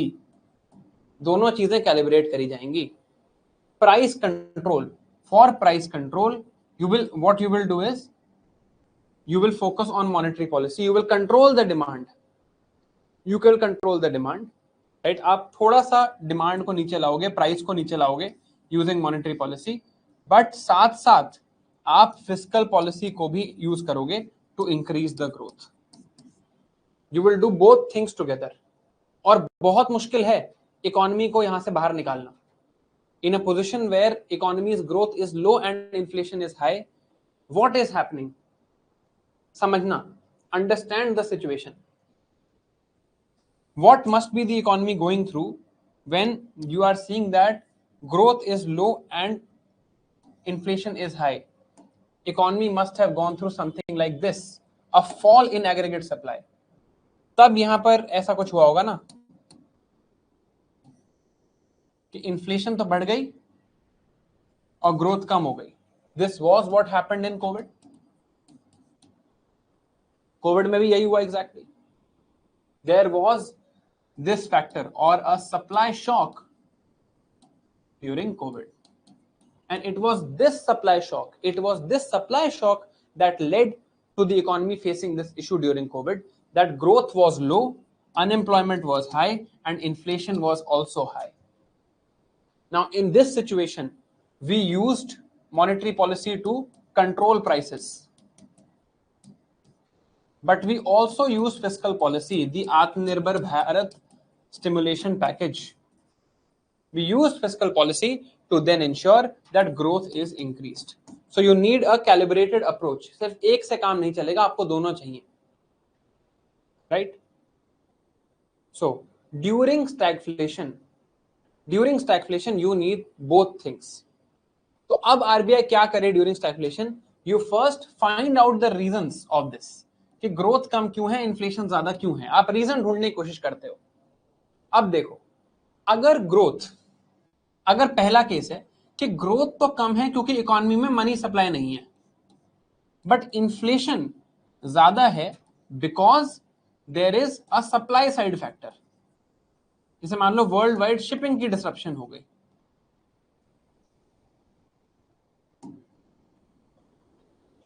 Right. On this side you will say growth is low because there is no money supply. मान लो ऐसा हो, आप reasons आपने ढूंढने की कोशिश करे कि यार we are in a situation where growth is low, inflation is high. आपको पता चला कि ग्रोथ कम तो इसलिए है क्योंकि there is not enough money in the economy, but price इसलिए ज्यादा है बिकॉज सप्लाई साइड फैक्टर्स हैं, डिसरप्शंस हैं वगैरह हैं। इस केस में what decision will you take?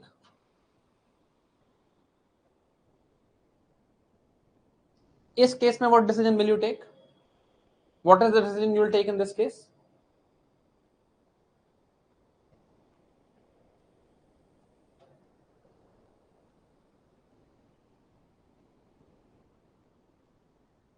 You will increase the money supply.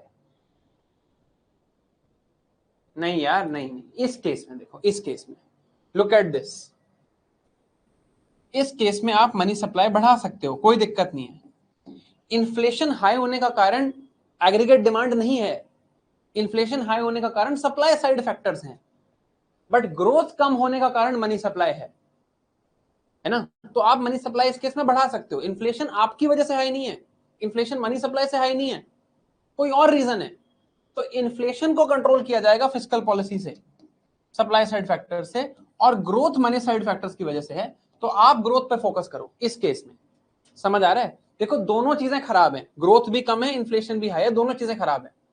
तो पता करेंगे क्यों खराब है। अगर ऐसा पता चला कि ग्रोथ खराब है मनी सप्लाई की वजह से, इन्फ्लेशन खराब है सप्लाई साइड फैक्टर्स की वजह से, अगर ऐसा है, if this is the case, then what will you want to do? To correct this you will increase the money supply, to correct this you will have fiscal policy. समझ रहे हो बात?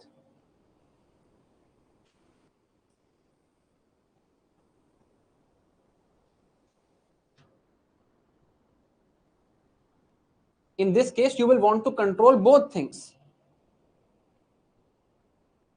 आप दोनों चीजें साथ साथ करोगे, आप फिगर आउट करोगे कि रीजन क्या है। ठीक है, ये केस हो सकता था। दूसरा केस आपने देखा कि यार इन्फ्लेशन जो हाई है ना, वो एक्चुअली मनी सप्लाई की वजह से ही हाई है। इन्फ्लेशन जो हाई है वो मनी सप्लाई की वजह से ही हाई है। यहां पर आप देख रहे हो कि नहीं, मनी सप्लाई की वजह से इन्फ्लेशन हाई नहीं है। आपको मैंने ये सिचुएशन दी, आप पता कर रहे हो यार इन्फ्लेशन हाई है, ग्रोथ लो है, क्यों? पहला केस था ग्रोथ लो है क्योंकि मनी सप्लाई नहीं है इकोनॉमी में, और इन्फ्लेशन हाई है क्योंकि कोई सप्लाई साइड फैक्टर है। आप कहोगे बढ़िया, इन्फ्लेशन को कंट्रोल करते हैं फिस्कल पॉलिसी से, ग्रोथ को कंट्रोल करते हैं मॉनेटरी पॉलिसी से, बढ़िया मैनेज हो जाएगा, सब ठीक है। अब इसी कंडीशन में, इसी केस में आपको फिर मैंने ये केस दिया कि growth is low and inflation is high, but मैंने आपको बताया कि इन्फ्लेशन जो हाई है ना, this is high due to money supply. Money supply ज्यादा है इसलिए इन्फ्लेशन ज्यादा है। अब now the ideal thing to do would be कि इन्फ्लेशन को कंट्रोल करो मॉनेटरी पॉलिसी से, मनी सप्लाई कम करो, और ग्रोथ को कंट्रोल करो फिस्कल पॉलिसी से, उससे ग्रोथ बढ़ाओ। But one thing that you have to keep in mind here is, इस केस में पहले ग्रोथ इंक्रीज करने पे फोकस करेंगे, क्योंकि ऑलरेडी ग्रोथ लो है, already growth is low. If you initially start with this action, आपने स्टार्ट किया मनी सप्लाई कम करने से, ग्रोथ बहुत लो जा सकती है, अनएम्प्लॉयमेंट बहुत हाई हो सकती है। तो आप कहोगे ठीक है, मुझे पता है मुझे मनी सप्लाई कम करनी है, मुझे पता है मुझे इन्फ्लेशन कंट्रोल करनी है, लेट्स वेट। पहले let me be careful about money supply, पहले let me increase growth by fiscal policy. मेरे को फिस्कल पॉलिसी यूज करके, टैक्सेशन यूज करके पहले ग्रोथ बढ़ाने दो। जब इकोनॉमी थोड़ी ठीक हो जाएगी, जब मैं ग्रोथ बढ़ा लूंगा, फिर हम किस सिचुएशन में आ जाएंगे? Growth high, inflation high. जब हम इस सिचुएशन में आ जाएंगे तब मैं मनी सप्लाई कम कर दूंगा। ये सिचुएशन हम देख चुके हैं, यू गॉट इट? अगर ये वाला केस है तो पहले ग्रोथ इंक्रीज कर लेते हैं, इस सिचुएशन तक पहुंच जाते हैं, फिर ये कर लेंगे, और ये तो हम देख चुके हैं। Is it clear? Is it clear? We have to be careful not to take this step first. We have to be careful not to take this step first.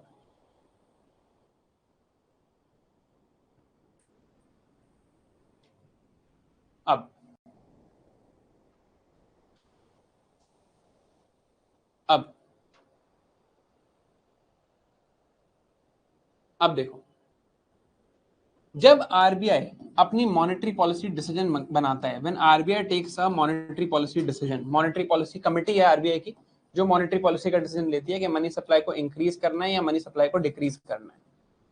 तो आरबीआई जब भी ये डिसीजन लेता है, वो सिर्फ अभी का डिसीजन नहीं बताते, वो कहते हैं ठीक है, right now we are increasing interest rates और right now we are decreasing money supply. वो ये डिसीजन बताते हैं कि अभी हम क्या कर रहे हैं, प्लस वो ये बताते हैं कि हमारा एक्सपेक्टेड फ्यूचर एक्शन क्या है, what is our expected future action, कि आगे हम क्या करेंगे, what will we do in the future, expected future action क्या है। Expected future action means stance. Expected future action means stance. तो आरबीआई कहता है कि we are taking a hawkish stance. Hawkish stance. आज आरबीआई कहता है देखो, आज हम कह रहे हैं money supply is unchanged. Today RBI does a press conference and say we are keeping money supply unchanged but we have a hawkish stance. What does this mean? That in the future, we are going to have a contractionary policy. It is an expected future decision कि आगे future में RBI क्या करेगा। तो आज RBI ने कहा है मनी सप्लाई अनचेंज्ड है, बट आरबीआई ने कहा है कि हमारा स्टांस हॉकिश है। तो नेक्स्ट टाइम वो क्या करेंगे? They will either reduce the money supply और कीप इट अनचेंज्ड। तो RBI is looking to reduce the money supply. RBI के दिमाग में क्या चल रहा है? मनी सप्लाई कम करने का टाइम आ चुका है। तो they will say hawkish stance.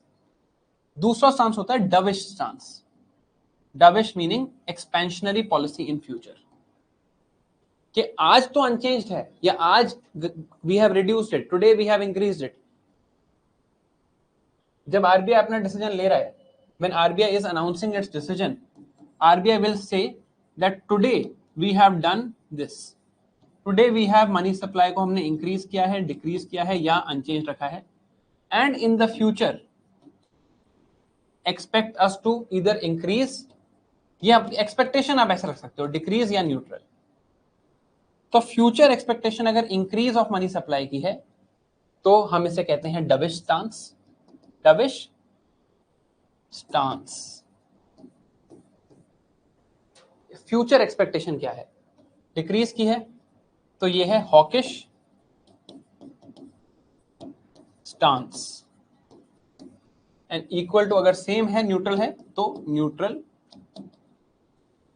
Stance. ठीक है। अब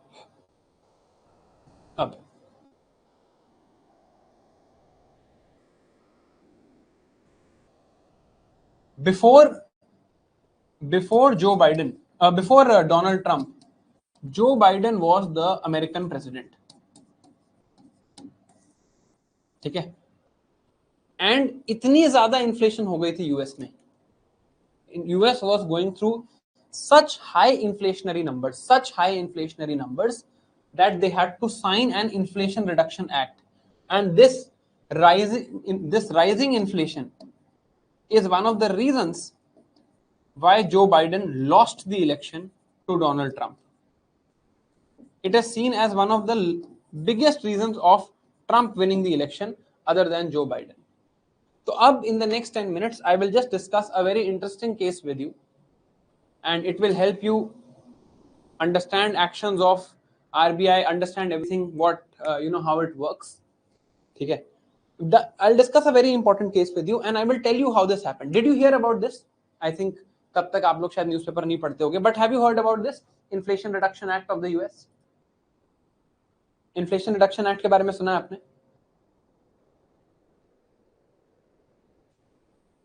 अच्छा सुना है, तो बहुत बढ़िया, फिर आपको बहुत मजा आएगा। नहीं भी सुना है तो जान लो, बहुत ज्यादा इन्फ्लेशन हो गई थी यूएस में। USA had very very high inflation numbers. अब ये कैसे हुआ? How did they reach here? ठीक है, बहुत ही इंटरेस्टिंग कहानी है। यूएस में, या चलो नॉर्मली, अगर मुझे मनी सप्लाई को कंट्रोल करना है, who controls money supply? RBI. US का जो आरबीआई, उसका नाम है US Federal Reserve. US Federal Reserve. ठीक है। Money supply is equal to money multiplier into high powered money, ये तो मुझे पता है। अब अगर मुझे मनी सप्लाई को कंट्रोल करना है, if I have to control the money supply, either I can change the money multiplier, या तो मैं मनी मल्टीप्लायर चेंज करूं, या मैं हाई पावर्ड मनी ये चेंज कर सकता हूं। तो बेसिकली अगर मैं आरबीआई की बात करूं, if RBI wants to increase the money supply, तो क्या कर सकता है? या तो वो आरडीआर को चेंज कर दे, आरडीआर को चेंज कर दे। मान लो आरबीआई आरडीआर को रिड्यूस कर दे, तो money multiplier in inversely proportional to RDR, money multiplier बढ़ जाएगा। दूसरा ऑप्शन आरबीआई के पास क्या है, RBI can print more notes, RBI M naught को इंक्रीज कर दे। अगर एम नॉट इंक्रीज होगा तो भी मनी सप्लाई इंक्रीज हो जाएगी। यहां तक बात क्लियर है? Money supply is money multiplier into am not. तो या तो आप ये वाला फैक्टर कंट्रोल कर लो, इधर you can control this factor और you can control this factor. ठीक है, इस फैक्टर को कंट्रोल करने के लिए आप आरडीआर को कंट्रोल कर सकते हो, इस फैक्टर को कंट्रोल करने के लिए आप ज्यादा नोट्स प्रिंट कर सकते हो, right? You can do either of this. If you do either of this you will से कि ठीक है यार money supply is increasing, right? ये तो क्लियर है?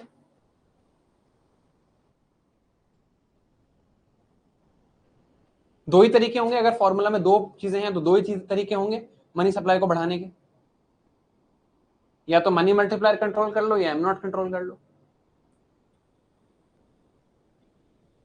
ठीक है, अब देखते हैं यूएसए में क्या हुआ। यूएसए की इंटरेस्टिंग कहानी देखते हैं।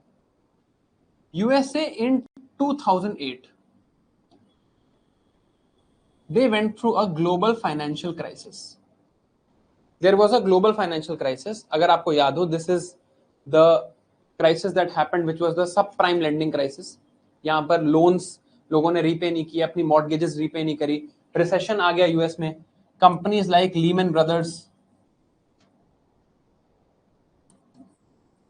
दे क्लोज डाउन, क्राइसिस आया, बैंक्स क्लोज डाउन,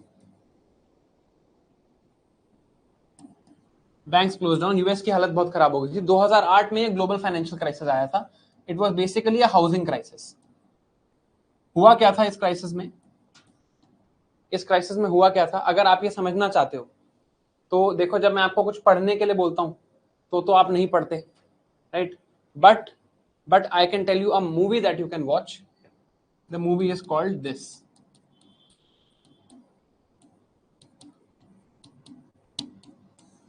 बहुत ही इंटरेस्टिंग मूवी है। It explains it in a funny way, right? It's called the big short. It tells you what happened in the global financial crisis. अगर GST समझना है तो ये movie देख सकते हो। आई थिंक प्राइम या किसी पे अवेलेबल है, नहीं अवेलेबल हो तो ऑनलाइन मिल जाएगी, टेलीग्राम पे मिल जाएगी, टेलीग्राम पे तो आप ढूंढ ही लोगे, राइट? अब देखो, ये क्राइसिस हुआ। At this time this crisis is happening, banks are closing down, लोगों को अपने पैसे नहीं मिल रहे, पूरा फाइनेंशियल क्राइसिस हो गया।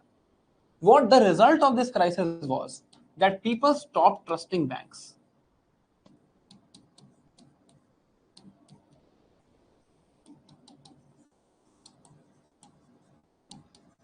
This is also the time that one Bitcoin is born. क्योंकि लोगों ने कहा भाई ये सेंट्रल अथॉरिटी को ट्रस्ट नहीं करेंगे, हम अपनी करेंसी बनाएंगे, क्रिप्टो करेंसी बनाएंगे। ये तो एक अलग चीज है। When people stopped trusting banks, people said we will no longer deposit money in banks. What happened in this case? Currency deposit ratio को क्या होगा? It is equal to cash by deposits. Deposits went down, so cash deposit ratio went up. Right? Deposit बहुत कम हो गई, CDR went up. When CDR went up, money multiplier I know is inversely proportional to CDR. So money multiplier will go down because CDR is going up, money multiplier will go down. US की economy में because of this global financial crisis, the effect was that money supply अगर मैं देखूं was M into M naught. Money multiplier नीचे जा रहा था बहुत ज्यादा, मनी मल्टीप्लायर बहुत कम हो गया. So money supply in the economy started to fall. Money supply in the economy started to fall. Now at this time, the US is in a condition when their growth is very low. At this time USA की growth काफी कम है because obviously there has been a financial crisis. अब USA ने क्या बोला कि यार हमें ना ग्रोथ बढ़ानी है, we have to increase our growth, हमें अपनी ग्रोथ बढ़ानी है. ग्रोथ बढ़ाने के लिए, ग्रोथ करने के लिए, for transactions in the economy you need money in the economy, you need money supply in the economy, you need to increase the money supply to increase growth in the economy. ये बात हमें पता है, we have understood this today through various graphs. If I increase the money supply, I will lead to an increase in growth. मुझे growth बढ़ानी है, मुझे money supply बढ़ानी है. This was what the US was thinking at this time. US said, I need to increase the money supply. but money supply is equal to M into M naught, right? Ab, if I have to increase the money supply, money multiplier is already falling. And why is money multiplier falling? Because people have stopped trusting banks. मुझे money supply बढ़ानी है, money multiplier तो गिरता जा रहा है. So what is the only way left? Only way left is to increase M naught. समझ आ रही है बात? I want to increase the money supply. I want to increase the money supply. Money multiplier गिरता जा रहा है. Money multiplier मैं नहीं बढ़ा सकता क्योंकि लोग बैंक में ही नहीं जा रहे पैसा देने. They don't trust the bank. So what do I need to do? I now need to increase the M naught. That means I'm going to print money. I'm going to print more and more high-powered money, and this is exactly what the US Federal Reserve does. It follows the easing of monetary policy. Easing मतलब expansionary monetary policy वो follow करते हैं, expand करते हैं money supply को by increasing the quantity of money.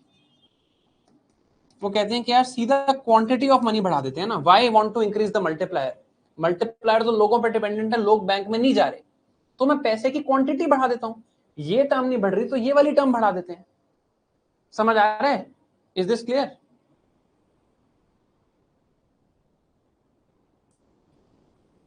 I have to increase the money supply, I want to increase growth. Money multiplier नहीं बढ़ रहा है तो let me increase the quantity of money. Expand money supply by increasing the quantity of money. Right? This thing is known as quantitative easing.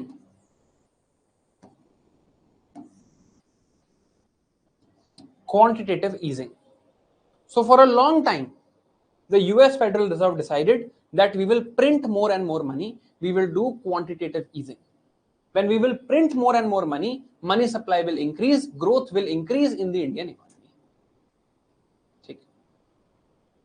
अब 2008 financial crisis. US Federal Reserve says, see, money supply is equal to M into M naught. Let me increase this very high. ये तो थोड़ा fall ही कर रहा है, तो हम overall money supply को बढ़ाएंगे ताकि ग्रोथ वापस स्टार्ट हो सके. By 2015-16 there is a recovery.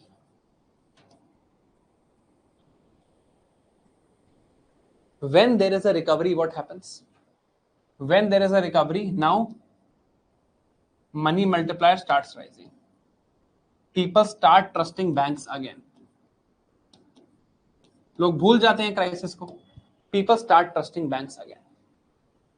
When people start trusting banks again, what happens? When people start trusting banks again, now what is the condition? Money supply is equal to money multiplier into M naught.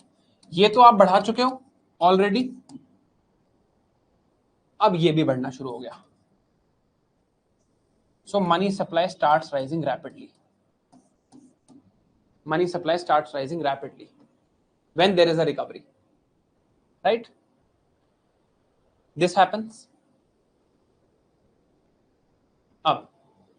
अब यहां पर जब US Federal reserve को दिखता है, when the US Fed sees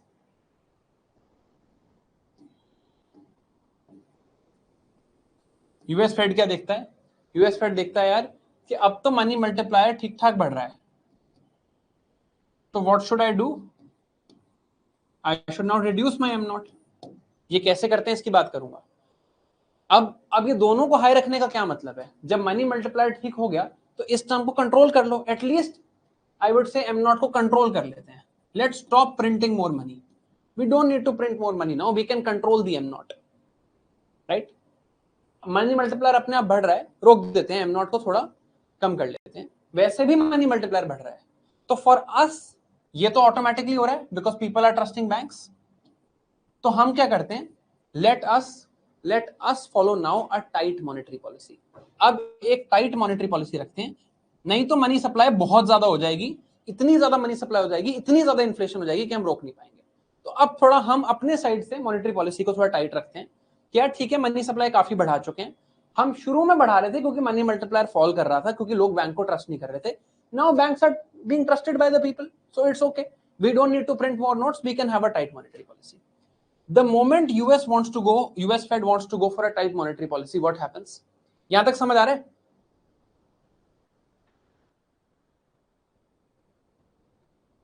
Till here it is clear. US Fed says ठीक है, लोग अब बैंक्स को कंट्रोल ट्रस्ट कर रहे हैं, कोई दिक्कत नहीं है, ठीक है, हम थोड़ी सी मनी सप्लाई डिक्रीज कर देते हैं.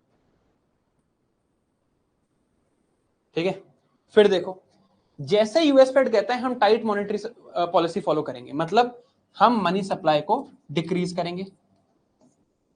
हम मनी सप्लाई को डिक्रीज करेंगे मतलब हम इंटरेस्ट रेट्स को बढ़ाएंगे. हम इंटरेस्ट रेट्स को बढ़ाएंगे. इंटरेस्ट रेट्स बढ़ेंगे तो इन्वेस्टमेंट इन द इकोनॉमी कम होगी and people will consume less. Aggregate demand fall करेगी और ग्रोथ भी फॉल करेगी. जैसे ये न्यूज यूएस स्टॉक मार्केट में पहुंचती है, इनका मिस्टर पावल is the governor of the US Fed. He comes out, he says we'll be following a tight monetary policy. News goes to US stock market. At this time, before this decision is taken, at this time, what is there? Money supply is very high. That means aggregate demand is very high. Growth is very high. सबको लग रहा है US economy is growing, US stocks के prices दबा के बढ़ रहे हैं जब यहां पे ये कंडीशन चल रही है. ठीक है, mister Powell comes, says I will reduce the money supply. If I will reduce the money supply, growth will fall. News goes to US stock market, यार अभी तक तो ग्रोथ बहुत बढ़िया चल रही थी, इसकी वजह से, यूएस फेड की वजह से growth is going to fall. US market crashes. Stock market पढ़ेंगे तो समझ आएगा यूएस स्टॉक के क्यों हुआ ये. US stock market crashes, right. US Fed does not take the decision because market crash हो जाती है. Donald Trump is the president in 2016. He says don't take this decision, you can't do this. Market is crashing, आप क्या कर रहे हो, आप idiot हो. He literally writes on Twitter that Powell is an idiot, right. क्यों? क्योंकि वो कहता है देखो यार स्टॉक मार्केट क्रैश हो गई, इसको कुछ समझ ही नहीं आता कि मनी सप्लाई कैसे चलानी है. This thing is called a tantrum.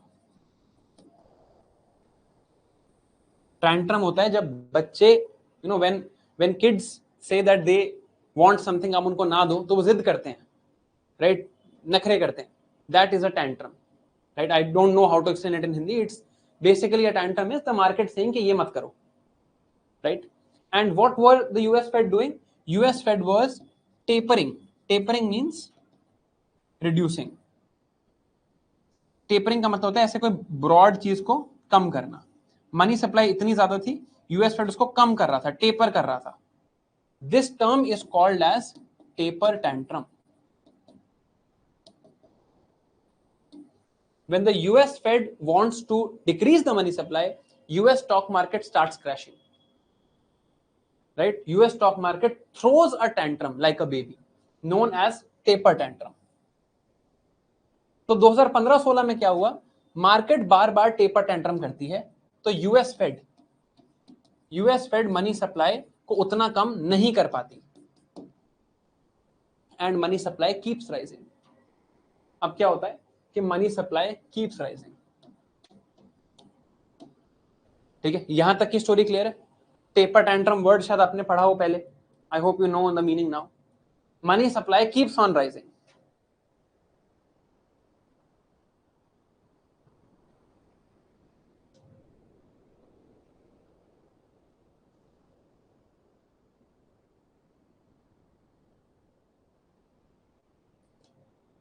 ठीक है, अब देखो, अब आता है स्टोरी का climax. 2020, the year of Covid. ठीक है, यूएस मार्केट में मनी सप्लाई है हाई. दैट मींस यूएस की एग्रीगेट डिमांड काफी हाई है. तो अगर मैं बात करूं तो US is already operating eight, let's say, अगर ये मैं मांगू ये बिल्कुल नॉर्मल कंडीशन है, ये नॉर्मल कंडीशन है, तो यूएस यहां पर ऑपरेट कर रहा है. ऑलरेडी एक हाई एग्रीगेट डिमांड पे यूएस ऑपरेट कर रहा है because money supply was high, money supply was high, interest rates were low, aggregate demand because of consumption and investment was high. US यहां पे ऑपरेट कर रहा था. कोविड आता है. Covid is what? Covid is a supply shock. COVID is a supply shock. US is currently operating, just to make it clear, ये वाली line सिर्फ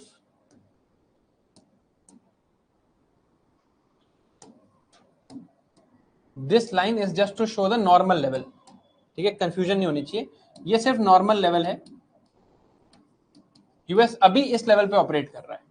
ठीक है, सप्लाई शॉक आता है, कोविड आता है, aggregate supply moves in. Now aggregate supply becomes this. This is the new aggregate supply. अब देखो यहां पहुंच गए हम. Huge jump in price levels. Covid आया, मनी सप्लाई तो हाई थी, सप्लाई शॉक लग गया. Huge jump in price levels. Trump knew this was happening. This is why for the longest time he doesn't put a lockdown, क्योंकि उसे पता है कि लॉकडाउन लगाते ही दिक्कत हो जाएगी, बट फिर लॉकडाउन लगाना पड़ता है, सप्लाई शॉक आता है, and this happens, right? And this is what leads to the huge problem. ये देखो, this is the amount of M naught in the US economy. 2008 में एम नॉट था $850 बिलियन. इसको प्रिंट कर करके they reach to $6.4 trillion, known as quantitative easing. क्यों करना पड़ा क्वांटिटेटिव ईजिंग? क्योंकि मनी सप्लाई बढ़ाना था एंड मनी मल्टीप्लायर बहुत कम था. ये यूएस का मनी मल्टीप्लायर है. This is the M1 money multiplier of the US. ठीक है, लेवल देखो, समवेयर बिटवीन 3-2 पे ऑपरेट कर रहा है. 2008 देखो, in 2008 money multiplier in the US falls. Huge fall in money multiplier in US. Why? Because trust in banks goes down. When trust in banks goes down, now you have to increase the money supply. आप कैसे money supply increase करोगे? Am not बढ़ा के, print करके, quantitative easing करके. ठीक है, quantitative easing आपने करी, मनी मल्टीप्लायर फिर फाइनली यहां पर देखो रिकवर हो गया. 2016, 17, 18 में money multiplier had recovered. In 2018 money multiplier of the US had recovered.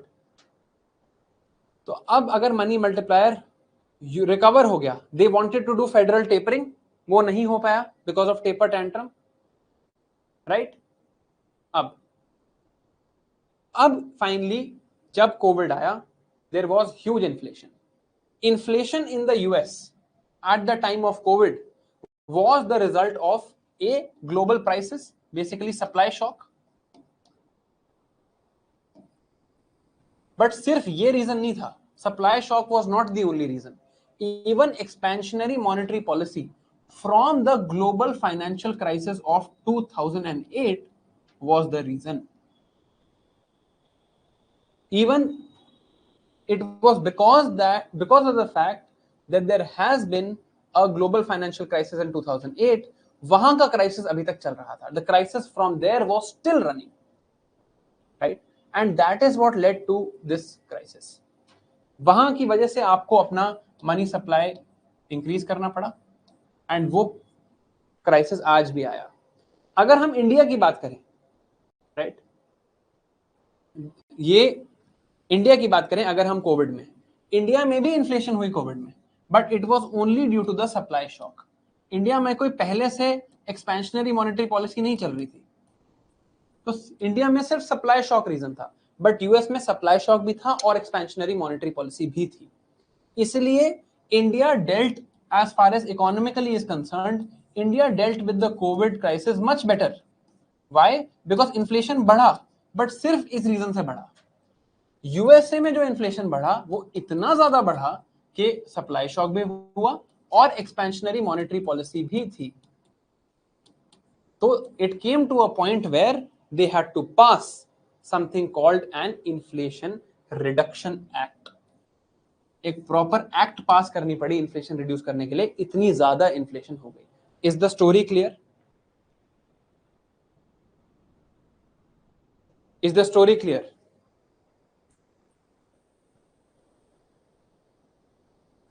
ठीक है. This was the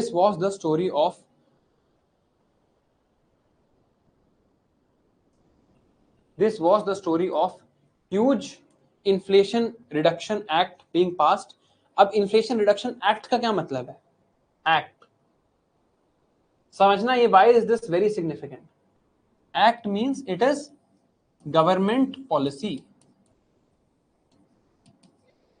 usually inflation target करना किसका काम है? It is RBI job.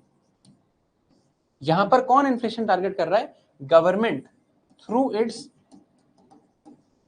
fiscal policy is targeting inflation. Usually we do not use fiscal policy to target inflation. Why? Because fiscal policy एक साल में एक बार ही बनती है, 2 बार ही बन जाएगी मैक्सिमम, ऐसा एक्ट वैक्ट पास कर दोगे तो. जनरली इन्फ्लेशन कॉन्स्टेंटली चेंज होता है, इसलिए हम इंटरेस्ट रेट्स के थ्रू टारगेट करते हैं, right? But what has happened here, government has used fiscal policy to target inflation. That is why it was a big deal. That is why it was a big deal. That is why it was something which was a huge action. But the story started in 2008. ठीक है? अब now the last topic that we have to study in money is this topic of tools of monetary policy. ठीक है? I'm sure आप लोगों ने, I'm sure you must have heard these terms. I'll just show you. आपको लग रहा है बहुत बड़ा, ज्यादा बड़ा है नहीं. It's a fairly easy, topic. And the other topic here is effectiveness of monetary policy. I'm sure आपने ये terms सुनी होंगी. You must have heard these terms like repo rate, reverse repo rate,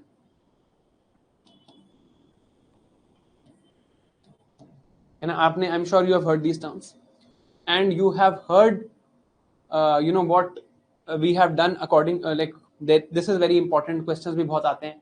CRR, SLR, ये तो मैंने आपको आज ही बताया, right?